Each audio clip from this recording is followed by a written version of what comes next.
안녕하십니까. 제6회 대한민국 민속학 포럼 진행을 맡은 이금입니다. 반갑습니다. 국립민속국악원의 대한민국 민속학 포럼은 지난 2015년부터 시작돼 진행되고 있는 우리 국악계 대표적인 포럼입니다. 특히 올해는 국악방송 TV와 함께 준비하고 이 자리를 마련했습니다. 더군다나 여기 지금 7분이 나와 계시는데요.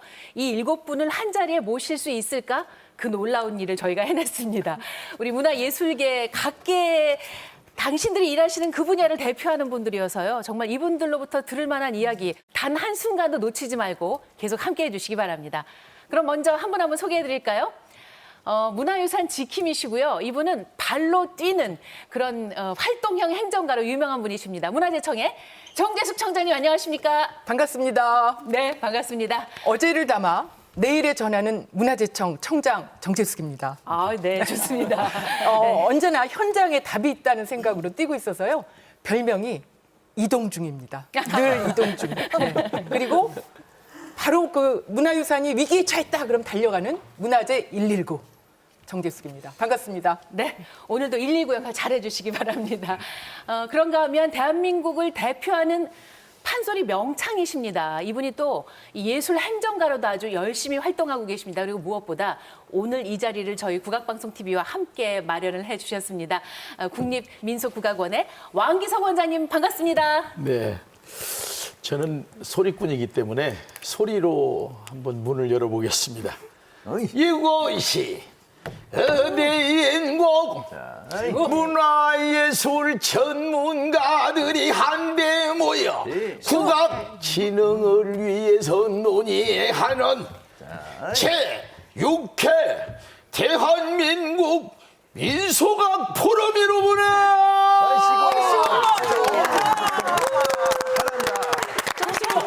이렇게 인사해 주실 수 있는 원장님이 대한민국에 또 계시겠습니까? 감사합니다. 오로지 왕기석 원장님 뿐이십니다. 아유, 고맙습니다. 오랜만에 소리해 보시죠. 네, 그렇습니다. 예, 좋으시죠? 네. 저희도 아주 잘 들었습니다. 그리고 이분은 한마디로 토탈 아티스트라고 소개를 해드릴 수 있을 것 같아요. 이분이 공연 기획을 하시죠. 그리고 작곡도 하시죠. 또 후학들을 가르치고 계시죠. 토탈 아티스트인 상명대학교 예술대학의 김희정 교수님 반갑습니다. 안녕하십니까. 대한민국의 문화예술계 김밥천국 김희정입니다. 오늘은 국악 얘기하려고 이 자리에 나왔습니다. 초대해 주셔서 감사합니다. 네네. 무엇이든 주문만 하면 나온다 이런 말씀이신 거죠? 네. 네, 그렇게 이야기했습니다. 역시 다방면에서 활동 중이십니다. 예술 행정가이자 기획자이자 교육자로 활동하고 계시는 국립박물관 문화재단의 손예리 이사님 반갑습니다. 네, 반갑습니다. 오늘 말씀 드리니까 김밥을 먹으면서 춤을 한 자로 춰야 될 것 같은 그런 네, 오늘 뜨겁게 마음을 담아서 우리 국악에 대한 고민을 함께 나누겠습니다. 감사합니다. 네, 고맙습니다.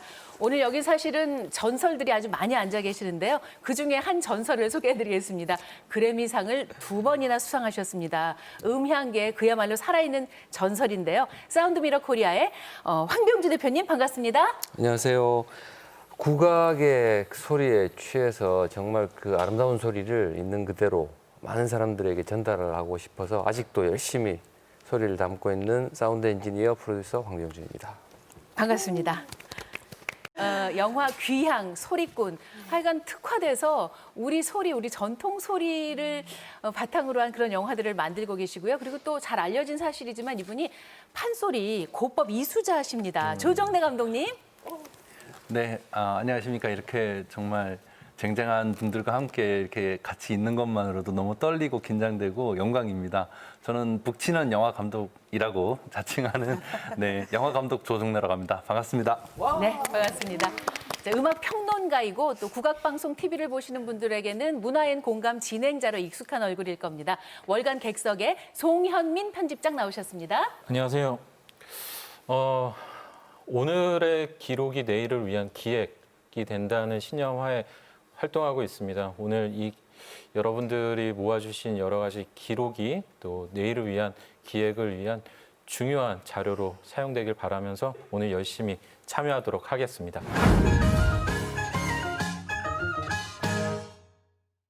첫 번째 이야기는 아무래도 뭐니 해도 국악 콘텐츠 아니겠습니까? 콘텐츠 얘기는 손혜리 이사님, 어디부터 시작해야 될까요? 어쩌면 우리가 우리 것을 가장 잘 모르고 있는 게 아닌가 할 만큼 우리의 컨텐츠의 우수성과 독특함과 정말 독특성은 세계가 다 인정해주고 있는 것 같습니다. 이미 예를 들자면 그 현대음악계의 파란을 일으켰던 윤희상 작곡가님이 쓰셨던 그 예약이라고 하는 작품은요. 실제로 우리 컨텐츠가 갖고 있는 우리 대한민국의 음악 기법이 얼마나 다양하고 훌륭한가를 보여줬던 굉장히 좋은 예이기도 하거든요. 그 말씀에 의하면 이렇습니다. 서양 음악은 글씨를 쓰면 연필로 이렇게 딱 긋는 직선 같은 느낌이 든다고 해요. 네. 서양 음악은 음악을 연주하면 삐라고 하는 정확한 음을 내는 것이 바로 그 음악 기법인데 우리 음악을 그 윤희상 선생님이 이렇게 표현하셨습니다. 붓글씨라고 표현을 하셨어요. 붓글씨는 사실은 굵기도 하고 가늘기도 하고 그 여백이 있고 중간에 흐름과 굉장히 많은 것들을 함축하고 있는 그런 표현이기도 한데요. 우리 음악이 갖고 있는 기본적인 기법도 그렇게 붓글씨처럼 굉장히 다양한 색깔들을 갖고 있는 그 기법을 그대로 옮겨서 서양 음악으로 연주를 했더니 서양에 있는 유럽인들이 음악을 듣고 다 기절을 했습니다. 네, 바로 이게 우리가 알지 못했던 우리가 갖고 있는 음악 기법의 굉장히 특수한 그 독특성이고요. 네. 또 한 가지만 더 덧붙이자면 좀 아까 우리 원장님 소리 하셨을 때 저희 얼쑤 막 이랬잖아요. 어깨가 막 올라가죠. 네네네.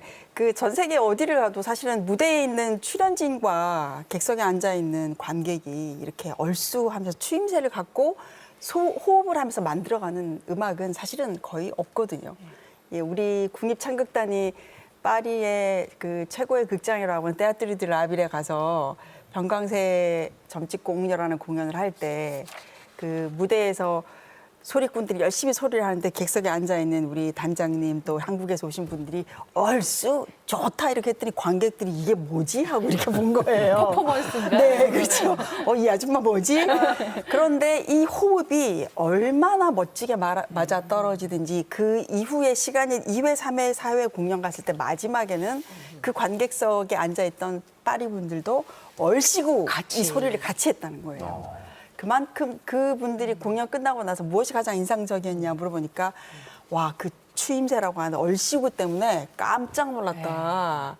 그래서 어쩌면 이런 것도 우리는 너무 당연하다고 생각하지만 음악을 만들어가는 공연을 만들어가는 굉장히 중요한 독특한 우리 컨텐츠라고 볼 수 있는 거거든요. 그러면 이런 뭐, 것들을 예. 잘 활용하면 그렇죠. 세계가 다 사랑하지 않을 수 없는 우리 음악이 될 것 같습니다. 그렇게 깜짝 놀래킨 걸로 치면 우리 원장님이 아마 무척 많은 해외에 계신 관객들을 놀래키지 않았을까 싶어요. 네, 해외 공연을 많이 했는데요.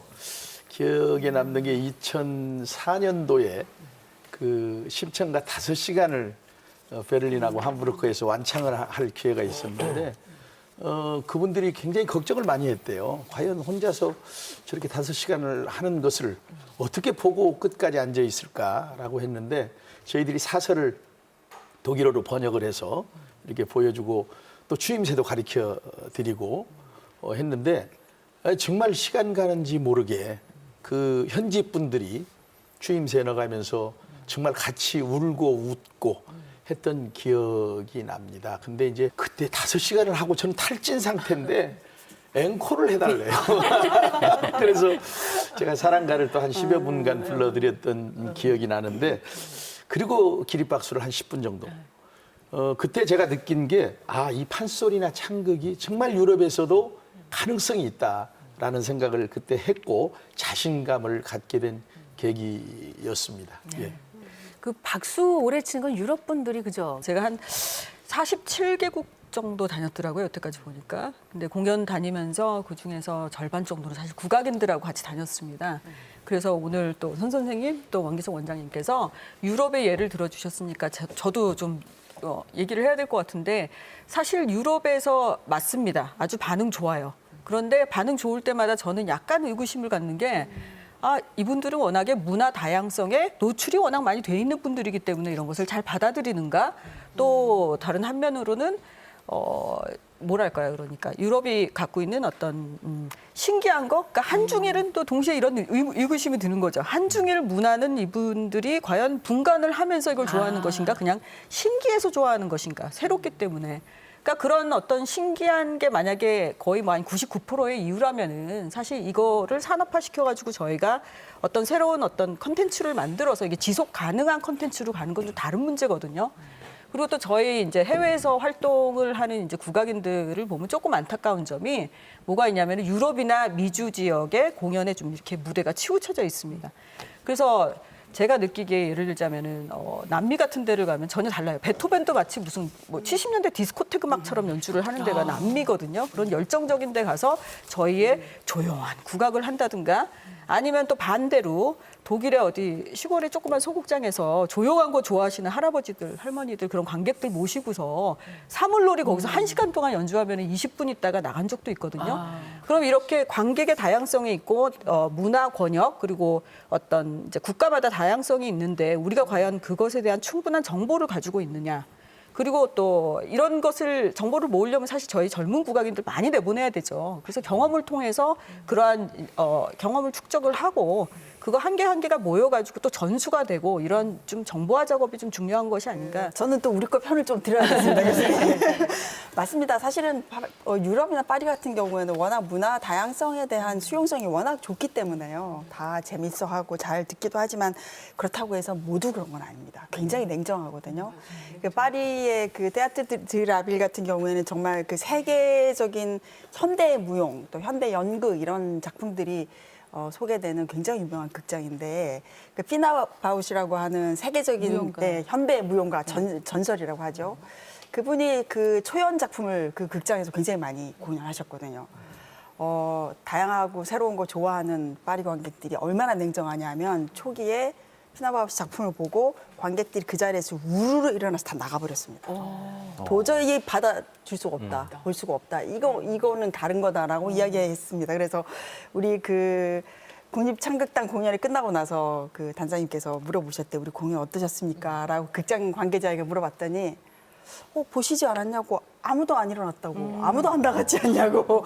사실은 그만큼 그 모타극장장도 이야기했지만 한국적인 발성과 판소리의 발성이 굉장히 독특하게 집요하게 본인들이 끌어들인 매력이 있다라고 표현을 하셨다고 그래요. 그만큼 여러 가지들을 좋아하는 그 유럽인들에게도 대한민국만의 독특한 매력, 콘텐츠의 힘이 있다. 컨텐츠의 힘 네. 반드시 있다. 저희 국립민속국악원에서도 해외 공연을 많이 하고 있는데요. 특히 2019년에 이제 천년의 소리, 천년의 몸짓이라는 공연으로 워싱턴 케네디 센터 그리고 또 한아세안 정상회의 개최 기념하는 의미로 인도네시아에서 공연을 했는데요. 정말 많은 호응을 받았던 적이 있습니다. 그리고 2018년에는 그 러시아 블라디보스토크에서 창극 춘향전의 눈대목만을 가지고 공연을 했는데 정말 열렬한 그런 환호를 받고 그래서 우리 민속국악원의 정체성을 좀 잘 보여서 창극 작품의 해외 시장 진출을 위해서 신환류 확산에 큰 기여를 했다라고 이렇게 얘기를 할 수가 있겠습니다. 네. 국악이 변하는 속도가 사실은 예전에 비하면 굉장히 빨라졌어요. 뭐 시대가 빨리 바뀐 만큼 변화의 옷도 다양하고 빨리 바뀌고 있는데, 근데 뭐 이렇게 공연단이 직접 현지 유럽으로 가서 공연을 하면서 호평을 받은 것도 있지만 사실은 현재 굉장히 다양한 미디어와 채널 속에서 국악이 인정을 받고 있습니다. 그 사람들의 호기심을 많이 자극을 하고 있는데요. 예를 들면은 지금 대중문화가 올라타고 있는 한류 속에서 그 흐름을 따라서 국악에 사람들이 관심을 갖기도 하고요. 뭐 최근에 뭐 팬텀싱어의 고영열 씨라든지 아니면은 뭐 유튜브를 통해서 이름을 알리고 있는 앰비기어스 뭐 이날치 밴드 네네. 그리고 며칠 전에 내놓으신 조정래 감독의 소리꾼 이런 대중매체를 통해서 국악이 많이 알려지고 있습니다. 근데 이러한 요소들을 좀 분석을 해보면 저는 최소화와 최적화라는 두 단어로 좀 표현을 하고 싶은데요. 기존의 국악의 어떤 물량공세를 하던 국악이 자신의 영역을 처음에는 최소화합니다. 그리고 나머지 그 빈 공간에는 그 대중들이 좋아할 만한 여러 가지 가능성의 콘텐츠를 넣으면서 대중들이 그것들을 수용하고 또 소비하기 좋게끔 최적화하는 그런 단계라고 볼 수가 있죠. 그렇게 최적화된 콘텐츠, 국악과 만나는 그 어떤 소비 시장을 통해서 며칠 전에도 입증이 됐던 건데요. BTS 슈가의 어떤 대치타라든지 이런 걸 통해서 국악이 대중에게 그 제목이라도 알려지는 계기가 된다거나 또 한편으로는 그러한 계기를 통해서 국립국악원 같은 경우에는 몇 년 동안 들여다보지 않았던 영상 아카이브를 그 사람들이 대치타를 그거를 찾게 됨으로써 거꾸로. 예, 예. 뭐 자막을 새로 입힌다거나 이제 좀 아카이브 관리를 하면서 우리가 그동안 보고 있지 못했던 어떤 기록이라든지 그런 사각지대의 콘텐츠들을 다시 재정비하는 계기가 되고 있습니다. 아닌가요? 왜 표정이 왜 그러시죠? 사실 그러다 보니까 약간 대중성 또 뭐 퓨전 음악, 퓨전 국악 특히 이런 단어를 약간 경기를 일으키는 이제 이런 부분들이 있습니다. 왜냐하면은 사실 뭐 가장 근본적으로 봐서 이제 퓨전 음악을 만들고 대중화를 시키고 그런 건 뭔가 이렇게 일단은 A와 B를 섞는다는 것 자체가 A와 B를 구분 짓는다는 얘기거든요. 그러니까 그렇죠. 그런 예. 구분 짓기에 이미 장르를 구분 짓고 있는 것 자체가 우리가 약간 이렇게 좀 비하인드? 그냥 늦은 것이 아닌가 뭐 이런 생각이 드는 게 예를 들자면 교육 현장에서 이래요. 작곡가면 작곡가인데 국악 작곡가가 있고 양악 작곡가가 따로 있습니다. 그냥 일반적으로 얘기하는 작곡가죠. 실용음악 작곡가가 따로 있고 네. 심지어 뮤지컬 음악 작곡가가 따로 있습니다. 그러다 보니까 뭔가 그냥 사회에서 교육 현장서부터 시작을 해서 뭔가 자꾸 구분을 짓는 것 같아요. 그러다 보니까 얘네들을 믹스를 해야지 대중화가 된다라는 그런 그냥 생각이 드는 것이고 그다음에 그렇게 해야만 이제 대중화 그 어떤 퓨전 음악을 만들고 대중화가 되고 이제 같은 얘기가 되겠는데요. 그런 생각을 자꾸 하는 것 같아서 저는 사실은 그냥 뭐 락 음악에 국악을 얻는다든가 아니면은 뭐 클래식 음악에 국악을 얻는다든가 이런 얹고 이러는 거는 약간 부자연스럽다는 생각 때문에 조금 더 하이브리드라는 단어를 제가 좀 많이 쓰는데요. 조금 더 총체적으로 경계를 완전히 허물고 새로운 것을 만들어내려는 새로운 어떤 구조적인 데서부터 변화를 가져오는 데서 저희가 결과물적으로 나오는 것이 훌륭한 국악이 아닌가 이제 이런 생각을 하고 있습니다. 예를 들자면 아까 이날치 지금 얘기를 해주셨는데 제가 뭐 우연이지만은 사실 이날치 음악이 처음에 사실 수군가 판소리에서 수군가를 저희가 애니메이션하고 같이 결합을 시켜서 그다음에 국제화시키는 작업이 있었어요. 그게 이제 국립아시아문화전당에서 드라곤 킹이라고 제작을 했던 애니메이션 판소리가 되겠는데요. 이 애니메이션 판소리를 제작을 할 때 처음서부터 연출은 양정욱 연출이 했었고요. 제가 그때는 본부장이었습니다. 근데 만들 때부터 저희는 아이디어가 이거를 기존에 있던 어떤 판소리의 포맷이 아닌 한 개 한 개가 모듈화돼서 모든 그러니까 한 개 한 개의 씬들이 모두 뮤직비디오처럼 해서 결합이 됐을 때 예를 들자면은 90분짜리를 저희가 제작을 했지만은 해외를 가면은 60분으로도 만들 수가 있고 또 20분으로도 결합을 시킬 수 있는 이런 형태로 가자. 그래서 거기에 결과물로 나온 게 한 개 한 개의 세포가 다 히트 작품이 되는 저작권이 될 수 있도록 만든 유형입니다. 그래서 거기서 나온 게 이날치에 이제 범내로 온다고. 그다음에 그 씬들마다 나오는 작품들이 지금 그 한국 관광공사죠. 관광공사 통해 가지고 부산을 홍보하고 또 전주를 홍보하고 이런 곡으로 나가고 있는 겁니다. 그러니까 어떻게 보면은 그냥 그러니까 개와 고양이를 한 우리에 넣는 것이 아닌 억지로 넣는 것이 아닌 개와 고양이와 공룡을 같이 넣어서 어떤 방식으로든 섞어서 새로운 생명체를 만들자 그런 노력에서 있었던 겁니다. 예. 그러니까 어찌 보면 조정래 감독님 이미 현실은 다 섞여 있는데 네네. 왜냐하면 소비자라든가 수용자들은 구분해서 선택하는 게 아니잖아요. 재밌다, 새롭다. 그러니까 우리가 너무 구분했던 건 아닌가 이런 말씀인 것 같죠? 네, 분명히 그런 게 존재하는 것 같아요. 그러니까 사실 지금 어떻게 보면 우리 요즘 한국의 전통 문화 그리고 국악이 이제 대세인 세계가 세상에 오지 않았나. 정말 수많은 사람들의 어떤 그 노력 덕분에 지금이 만들어졌고 그래서 그 힘으로 지금 사실 전 세계로 뻗어나갈 그런 좀 준비 단계를 넘어서서 지금 초기 단계에 있다고 저는 생각이 들거든요.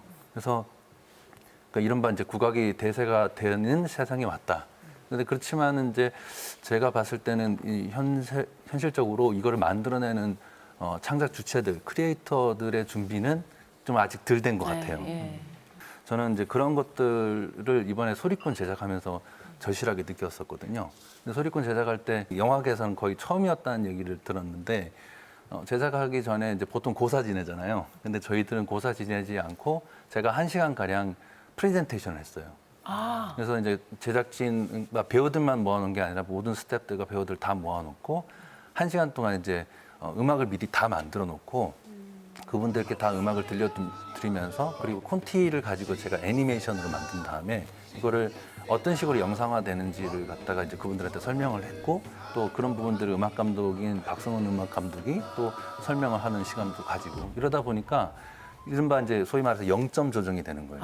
저는 그런 면에서 앞으로 좀 뭐 저같이 이제 판소리에 미친 영화 감독도 있지만 뭐 정말 대금에 미친 피아니스트 그다음에 뭐 아주 뭐 수군가에 미친 화가 뭐 이런 사람들이 계속 나오면서 우리 문화를 좀 주도할 수 있게끔 하는 것들이 이제 또 지금 단계에서 좀 중요하지 않는가 네. 그런 생각을 해봤습니다. 사실 좋은 걸 보면 누구나 좋다고 느끼고 좋은 걸 들으면 누구나 좋다고 느끼는데 이 좋은 걸 좋게 들려주시는 분이 황 대표님이시잖아요.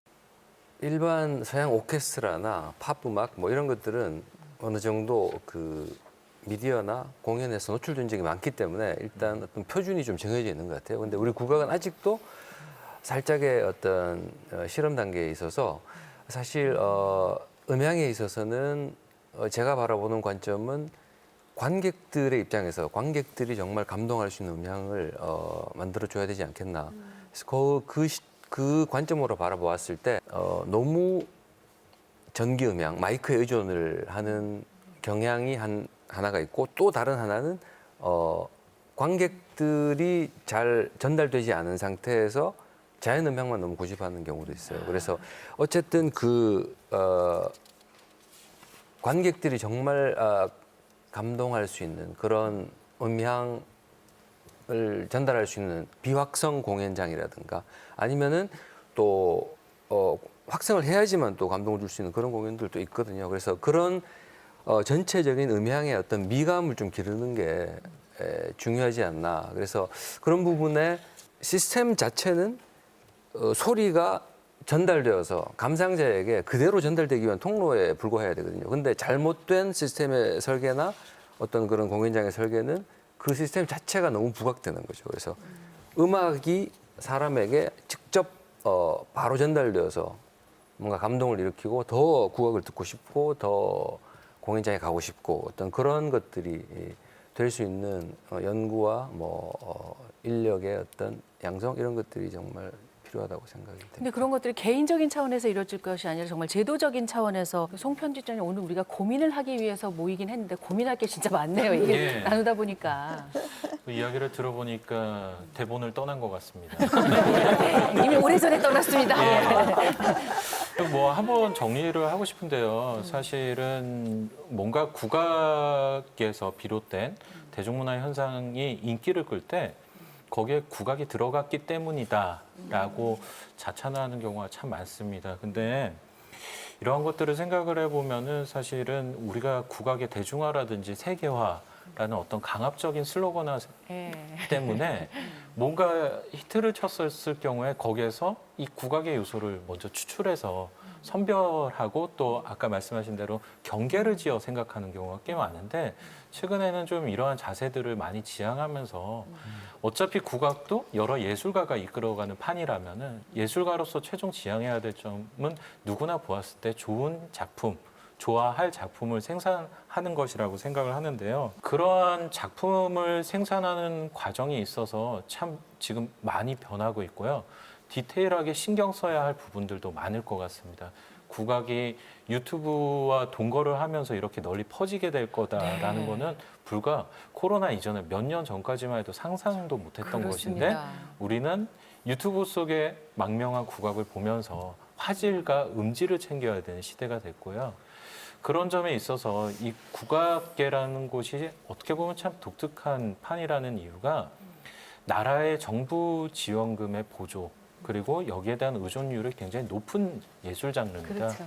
그렇다 보니까 국가의 정책이라든지 아니면 그런 여러 가지 그 흐름들이 결국에는 작품을 낳는 원점이 되는데요. 그 점에 있어서 그런 정책에 대한 새로운 디자인 혹은 리노베이션도 필요하죠. 예전 같은 경우에는 그냥 돈을 줄 테니까 좋은 작품을 올려라라는 굉장히 큰 덩어리의 강령과 명령의 구조였다면은 지금 같은 경우에는 이 작품을 발전시키기 위해서 무엇이 필요할까? 라면서 맞춤형으로. 세분화해서 생각을 할 필요가 있고요. 이 작품이 관객에게 다가가기 위해서는 작품의 구조도 좋아야 하지만 이것을 담는 그릇의 어떤 음질, 화질 이런 것도 좋아야 된다라는 점에서 지금의 사실은 정책 구조는 사실은 투박하다고 볼 수가 있어요. 네. 이러한 점에 있어서 21세기에 우리가 22세기를 준비한다면은 보다 더 디테일한 그런 어떤 정책 디자인이 지금은 상당히 필요하다는 생각이 듭니다. 말씀하시면서 진짜 그러셨잖아요. 유튜브 속에서 우리 국악이 세계인과 만나고 있다. 그야말로 망명을 했다는 표현까지 쓰셨는데 지금 이 상황이 바로 그런 상황인 것 같아요. 우리도 지금 여기 다 비만을 차단하기 위해서 이렇게 투명한 판을 하나씩 두고 앉아있고 여러분께서도 이렇게 보고 계실 텐데 말이죠. 정말 코로나 시대에 국악도 많이 달라졌죠. 네. 네. 아까 우리 왕 원장님이 판소리로 우리 이 모임을 열어주실 때 제가 취임새를 들으면서 아이고 살겠다는 마음이 드는 거예요. 오랫동안 잊고 있었던 이 집단 신명 같이 정말 얼씨구 그렇지 하는 그 한마디에 하나가 되는 그래서 지금 사회작가 말씀하신 것처럼 그런 집단 신명이 사라진 이런 코로나를 지금 거의 1년 정도 지금 겪고 있는데 그래서 아까 송 편집장님 말씀드리면서 제가 정신이 번쩍 났어요. 아 정말 열심히 새로운 22세기를 준비하는 문화재청이 돼야 되겠구나. 그렇지만 저희도 어쨌든 코로나19에 대응해서 여러 가지 일을 하긴 했습니다.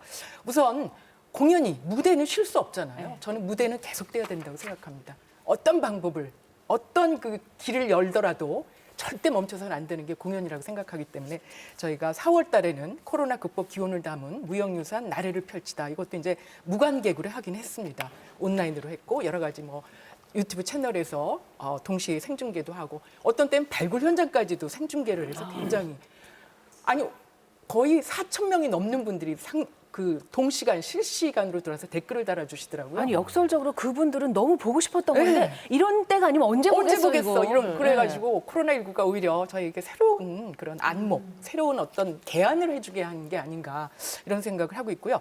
또 한 방향은 무대도 계속돼야 되지만 이번 이 기회를 어떤 좋은 그런 전기로 마련하기 위해서 저희가 모든 국립무형유산원에 저희 무형문화재에 관한 자료들이 많이 지금 모아져 있는데 그동안에 사실은 국민들에게 그걸 그대로 잘 전달을 못했어요. 그래서 무형유산 디지털 아카이브 웹 서비스를 저희가 출범을 시켰습니다. 그래서 그걸 통해서 여러분들이 그걸 좀 많이 즐기실 수 있게 그냥 이렇게 그렇게 보는 거에 아니면 뭐 해설도 하고 그 안에서 해설도 하고 네. 여러 가지로 쉽게 이용하실 수 있게 잘 구축을 했고요.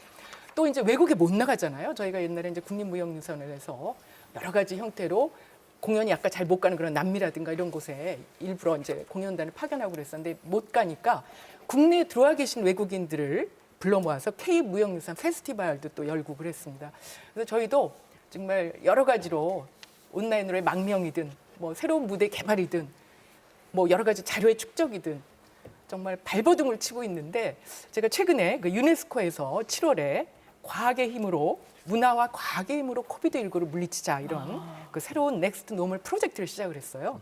그래서 한국에서도 우리 문화재청이 중심이 돼가지고 일상의 회복력을 위한 이런 문화유산을 활용하는 이런 여러 가지 지금 계획들을 세우고 있습니다. 네. 사실 뭐 무대 서지 못하는 건 그쵸? 소리하시는 분들, 민속악 하시는 분들 얼마나 올해 또 답답하셨을까 싶은데 그래서 또 많이 또 개발하셨죠? 그런 온라인이나 비대면 공연으로 진행할 수밖에 없는 상황이 왔지요. 그래서 저희 원에서도 공연을 생중계로 한다든가 아니면 녹화를 해서 보여드리고 또 콘텐츠 제작 서비스를 다양화하고 있는데 앞으로 이 해외 공연도 마찬가지일 것 같아요. 우리가 비대면 방식의 해외 진출을 하기 위해서는 새로운 방안들이 좀 만들어져야 되겠다라는 생각을 해보고요. 그래서 판소리 애니메이션이나 웹툰이나 또 랜선 콘서트 같은 것을 활용을 해서 다양한 온라인 콘텐츠를 제작을 하려고 하고 있습니다.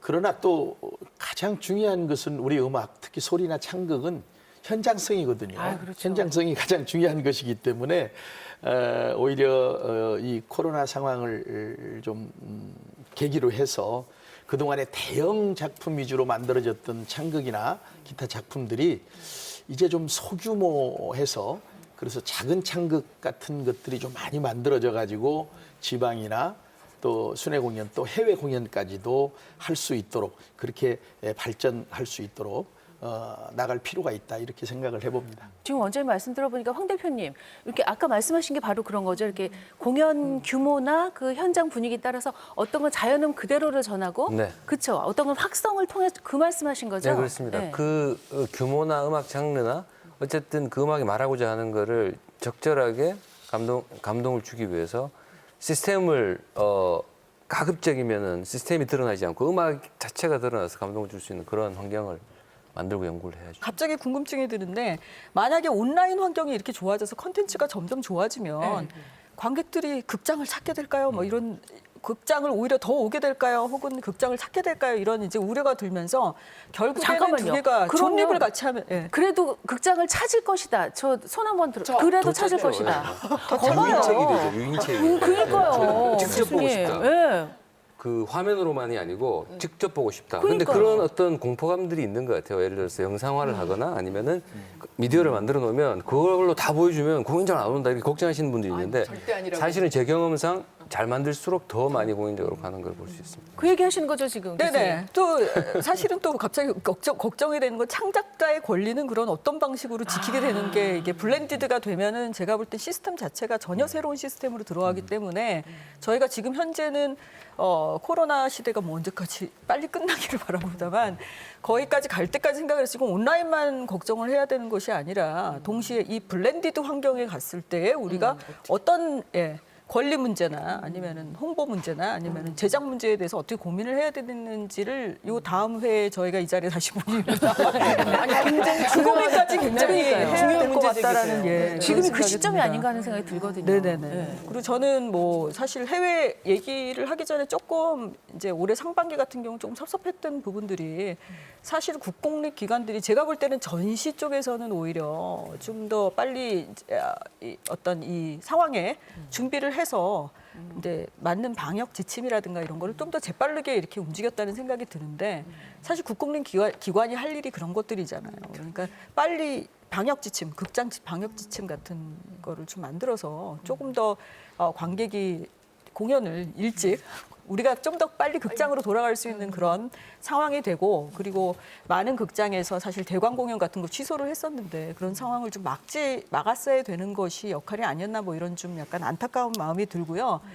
제가 거기에 예를 들자면은 잉글리시 내셔널 오페라 같은 경우가 있습니다. 이건 런던에 있는 여기도 국립 이제 오페라죠. 근데 거기서는 어떻게 그렇게 빨리 준비를 했는지 모르겠지만은 자동차 극장을 자동차 그래서 그거를 새로운 어떤 브랜드로 아예 만들었습니다. 그래서 드라이브 인 앤 라이브라고 해서요. 자동차가 그냥 극장 안으로 들어가서 물론 이제 실내 극장은 아니죠. 해서 라보엠 오페라를 무대에 바로 올렸거든요. 10월에요. 근데 그 프로덕션은 분명히 지금 코로나를 예상하지 않았기 때문에 야외 무대에 맞게끔 준비를 하지 않았음에도 불구하고 제작 환경을 그렇게 빨리 바꿀 수 있었다는 게 그것도 국립기관에서 그런 점이 굉장히 놀랐고 그 이제 공연 같은 경우는 스폰서십을 우버에서 받았어요. 그래서 우버한테 왜냐하면 런던 환경이 런던이다 보니까 자동차 없는 사람도 많거든요. 시내 사는 사람들 중에서 그래서 우버 컴퍼니에서 스폰서를 받고 우버에서 자동차도 조달을 해주고 그래서 그런 어떤 유동적인 굉장히 창의적이고 유동적인 그런 게 우리나라 국공립 기관에도 좀 필요하지 않겠는가 그렇게 생각을 합니다. 공공 영역이 가장 마지막 순간에 문을 닫고 가장 빨리 오픈하고 그 누구보다 사실 먼저 나서서 그 유연함을 풀어주셔야 되는데요. 그 부분이 좀 우리 정책에서 가장 어려웠다. 왜냐하면 이번에 이런 상황이 생기고 나니까 모두 다 온라인만 향해서 쫓아가는 거예요. 지원금도 없고 다 온라인 컨텐츠. 준비되지 않은 상태에서 온라인 컨텐츠는 그냥 오프라인에서 하던 것을 그냥 영상으로 찍기만 해서 50분짜리, 1시간, 20분짜리를 올려놓으니까 볼 수가 없는 거예요. 근데 그거 찍어서 올리는 거 아니면 지원을 또 안 해주는 거예요. 사실은 이것은 장기적으로 보면 컨텐츠라고 하는 것은 온라인에 가장 적합한 컨텐츠가 있고 오프라인에서 가장 적합한 컨텐츠가 있는 거거든요. 어차피 온라인과 오프라인은 하나가 죽고 하나가 사는 게 아니라 어느 순간에 비율이 달라지지만 늘 플러스 마이너스 되면서 같이 갈 수밖에 없는 구조가 될 텐데 우리 정책이 조금 더 유연하게 온라인에 문제가 생겼을 때 온라인에 대한 고민을 하고 시스템을 만드는 작업을 하면서도 오프라인도 어떻게 앞으로 그러면 오프라인이 가져갈 것인가 하는 것에 대한 고민이 좀 같이 돼야 되는데 그런 부분에서 우리가 조금 너무 유연하지 못했다라는 안타까움이 있고요. 그래서 실제로 지금 미국이나 독일, 영국 이런 유럽에서는 어떤 테스트를 하냐 하면 극장에다가 코로나 이후에 극장에 사람을 모읍니다. 건강한 사람들 모아서 자리를 띄워 앉히고 어떤 극장에 몇 명이 앉아서 몇 시간 동안 어떻게 있었는데 이 이후에 여기에서 어떤 사건이 나오냐 지금 다 테스트를 하고 있습니다. 그래서 극장 안에서의 코로나의 영향을 실제로 수치를 통해 가지고 증빙해내겠다. 이 과정들을 지금 하고 있거든요. 우리는 그런 시도 전혀 못 하고 있습니다. 그래서 그런 면에서 조금 더 우리가 앞서가서 고민을 깊이 했으면 좋겠다는 생각을 해봅니다. 그런 자료들은 그 사람들이 잘 연구해서 우리한테 좀 공유했으면 좋겠습니다. 네, 꼭 받아와야죠. 네, 그래서 우리도 앞으로 이렇게 정책에 네. 반영을 하면 어떨까 하는 생각이 네, 네, 들고요. 네. 사실은 이제 각자의 분야에서 이 코로나 시대에 어떻게든 방향을 찾아가고 있는 중이잖아요, 지금. 조정래 감독님 같은 경우는 이 기회에 아예 모든 걸 뮤직비디오로 만들자 이런 아이디어를 가지셨더라고요. 네, 사실 그렇게 벌써 되고 있어요. 그러니까 저도 얼마 전에 한 그 문화재단에 가서 이제 심사위원을 불러주셔서 감히 제가 이제 가서 이제 심사를 했는데 그 중에서 좀 굉장히 프론티어 정신이 있으신 분들을 막 그 거의 영화를 그냥 찍는 내용으로 바꿔놓으셨더라고요. 그러면서 그냥 그 현장에서 그분들이 하시는 걸 바깥에 나와서 찍게 되면서 그냥 뮤직비디오가 돼버린 거예요. 뮤직비디오가 되면서 오히려 이제 그거를 가지고 와서 틀었더니 이건 영화 같은 거예요. 내가 너무 잘하는 것 같아 이렇게 되면서 또 이제 아까 말씀하셨듯이 어쨌든 결국은 이런 것들이 유인책이 돼가지고 결국은 무대에서의 어떤 그런 또 이 갈증 같은 게 생기지 않을까. 그렇게 되는 지금 단계인 것 같아요. 어떤 면에서는 우리가 조금 더 국악의 본질인 소리의 본질에 좀 더 다가가지 않나. 그래서 훨씬 더 강한 이런 친밀감 속에서 가까이서 감상할 수 있기 때문에 아마 뮤지션들이 음악성이 훨씬 더 높아지고 연습도 훨씬 더 많이 하시고 훨씬 더 관객들은 감동이 더 커지지 않겠나. 그러면서 더 작은 공연이 훨씬 더 횟수가 많아지고 활발해지지 않겠나 하는 게 제 바람이고요. 그렇게 되고 있는 것 같습니다. 그 온라인 그리고, 쪽은요?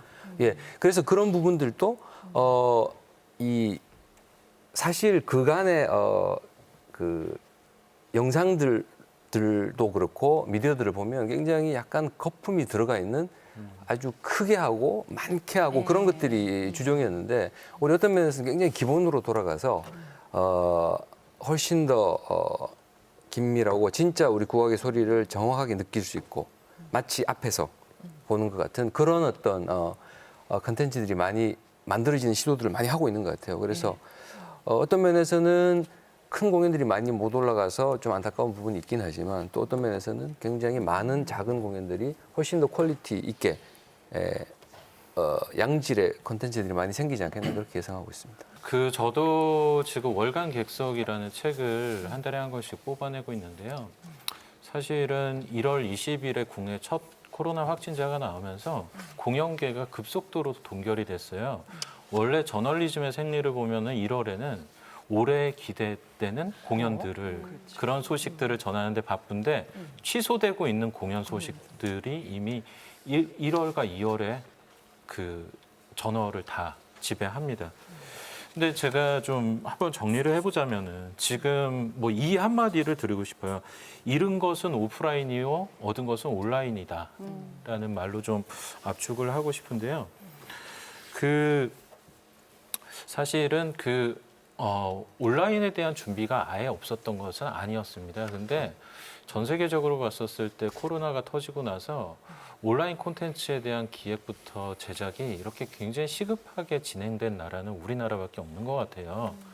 그 점에 있어서 차차 시간을 들여서 고민해야 할 문제들을 조금 급속도로 고민을 하게 됐지만 한편으로는 좀 오프라인과 온라인에 대한 어떤 공연 예술의 유통이라든지 생산이라는 것은 우리가 언제쯤 한번 짚고 넘어가야 될 문제이기는 하거든요.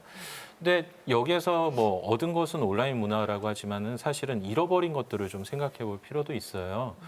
1980년대와 90년대 국악을 유행시키고 퍼뜨리는 속도와 달리 2000년대가 들어오면 인터넷이라는 아주 강력한 무기를 통해서 국악의 월드뮤직화, 그다음에 해외 월드뮤직의 국내 유입이 굉장히 빠른 속도로 진행이 됩니다. 그러한 가운데서 일종의 제트 플라잉 예술가라고 불릴 수 있는 국경을 자유롭게 넘나드는 젊은 예술가들이 탄생하고 그들의 움직임, 그다음에 그들 특유의 행동력이 국제적인 그 국악을 유통시킬 수 있는 유통망과 네트워크를 형성을 했는데 코로나로 인해서 이 국경이 봉쇄되면서 이런 것들을 다 잃어버리게 됐죠. 네. 그 점에 있어서는 상당히 안타깝지만은 또 한편으로는 이렇게 잃어버린 오프라인 유통망을 온라인으로 어떻게 대체하면서 가져가야 될지에 대한 고민들 그런 것들을 좀 생각해 볼 수가 있겠고요. 아까 이 손들어 보라고 하셨잖아요. 예, 그러면서 저도 역시 오프라인에 대한 향수가 진하긴 하지만은 또 어느 칼럼을 보니까 앞으로는 오페라 공연장을 한 번도 가지 않은 오페라 매니아들이 탄생할지도 모른다라는 한 줄을 읽은 적이 있습니다. 그러니까 기존에 우리가 공연을 올리는 오프라인 공간이 때로는 카메라가 들어가면은 스튜디오화가 되고 있고요. 그렇게 공간의 이분화가 결국에는 그 콘텐츠를 수요하는 관객의 이분화. 너 그 공연을 온라인으로 봤냐, 오프라인으로 봤냐. 예, 그러면서 또 제작하는 기획의 방향. 이런 것도 다 양분화가 돼가고 있거든요. 그렇기 때문에 우리가 지금 어떻게 보면은 오프라인에서 하던 여러 가지 움직임이나 시도들을 온라인으로 행하면서 온라인 결국에는 온리라인이 되어가고 있는데 여기에서 만들어지는 비대칭에 대한 균형을 빨리 잡아야 되고요. 앞으로는 공연이라는 것이 이 물질적으로만 전해지던 것 외에 온라인 공간을 통해서 뭔가 평면화되지만은 그 안에서도 입체성을 가져가는 여러 가지 기획력이라든지 혹은 뭐 그런 좀 아이디어를 구축해야 되지 않나 하는 생각도 듭니다. 그리고 아까 손혜리 이사님이 잠깐 이야기를 하셨는데 오프라인 공간에서의 예술을 만드는 거는 굉장히 소중한 체험입니다. 사실은 저는 이 황병중 대표님도 계시지만은 음악이 청각의 예술이라고 하지만은 이 청각의 예술을 행하는 음악가들이 있는 공간에 들어와서 감상을 할 때는 이 소리는 이 살을 떨리게 하는 촉각의 예술로 다가오기도 하거든요. 그런 잃어버린 촉각성 혹은 피부의 감각을 찾기 위해서 오프라인에 대한 끊임없는 그 되찾기 운동이 시작이 될 예정인데요.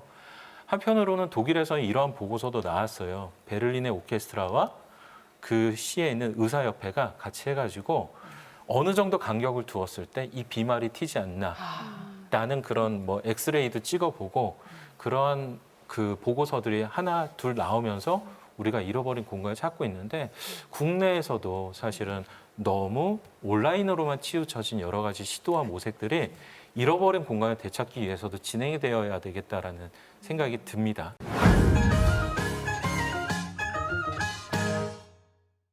말씀 듣고 보니까 왜 그 옛날에 왜 개척가들이 있었잖아요. 그들은 이제 땅을 개척했다면 우리는 온라인에서 이 국악을 개척해 나가야 되는 그런 시대적인 사명을 우리가 띠고 있는 것 같다는 생각이 들어요. 사실은 뭐 이 코로나19로 해서 더 가속화되긴 했지만 예전에도 그런 것들이 특히 문화재청은 뭐 ASMR 이런 거 하고 계셨잖아요. 그죠? 네, 네.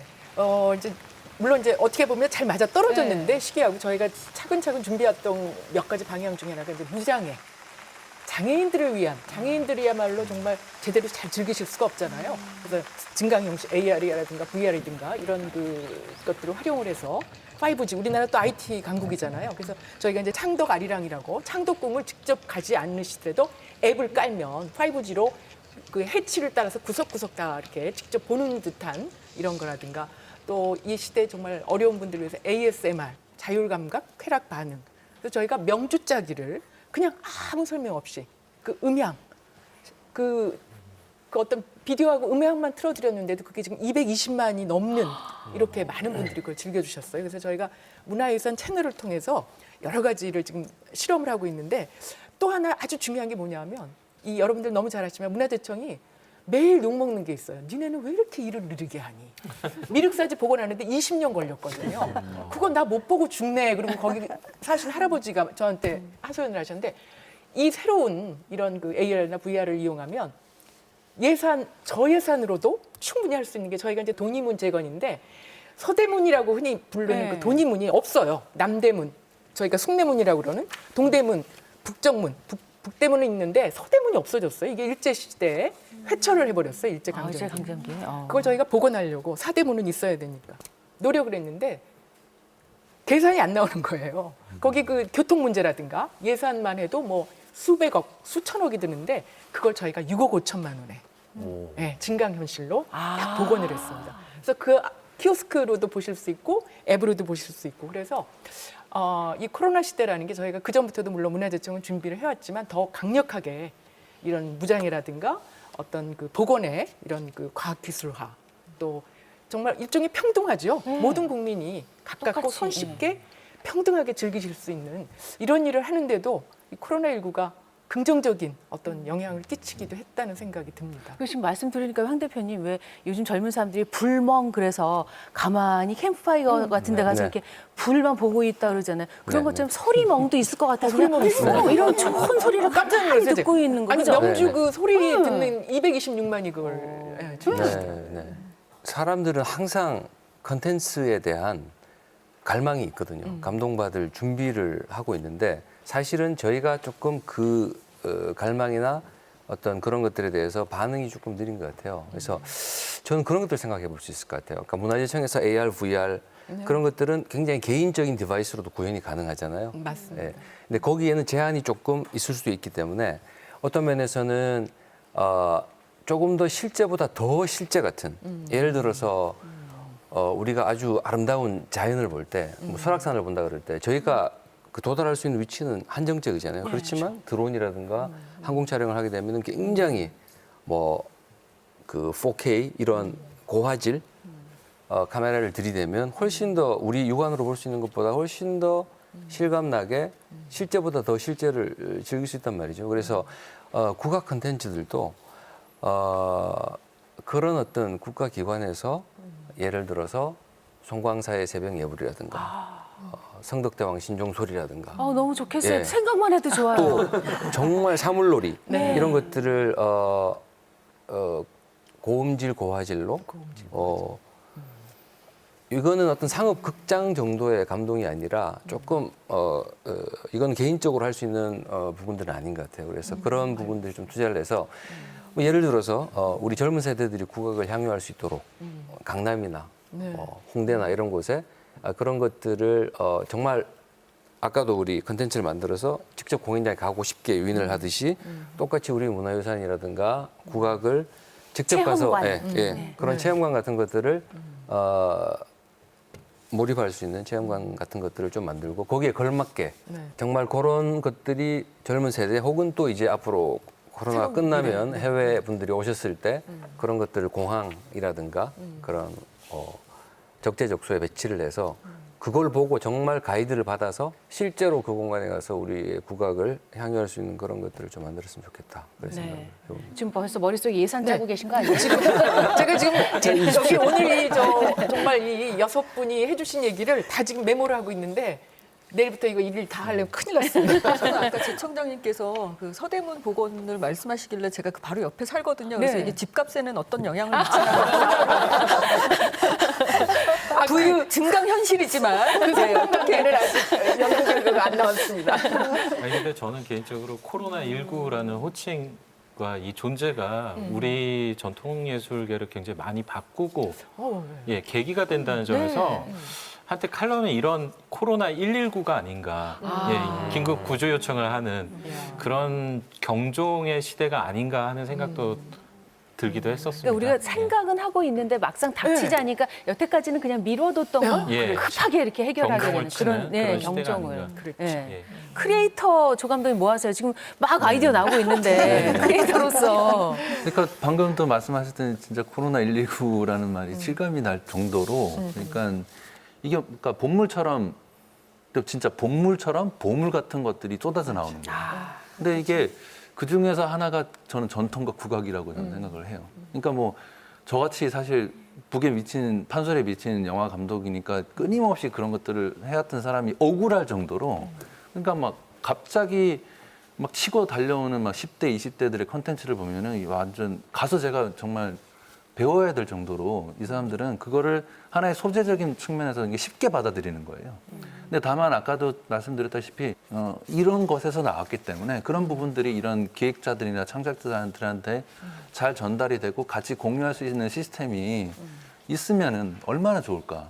그러면은 향후 이제 사실 드라마라든가 영화라든가 그다음에 예능이라든가 이런 것들도 사실은 그 나오기 전에는 대본이라는 형태의 어떤 창작물이 있어야 되잖아요. 근데 그 대본이 하루아침에 뭐 일주일 만에 뚝딱 해서 쓸 수 있는 건 아니거든요. 그렇기 때문에 지금 이런 단계에서 그런 분들과 함께 계속 협업하거나 혹은 그분들과의 만남을 계속 이어지게 할 수 있는 무언가가 굉장히 필요하고 절실하다 그런 생각이 들어서 저는 앞으로 또 이게 제가 봤을 때는 어떤 브랜드화 될 가능성이 되게 높거든요. 네.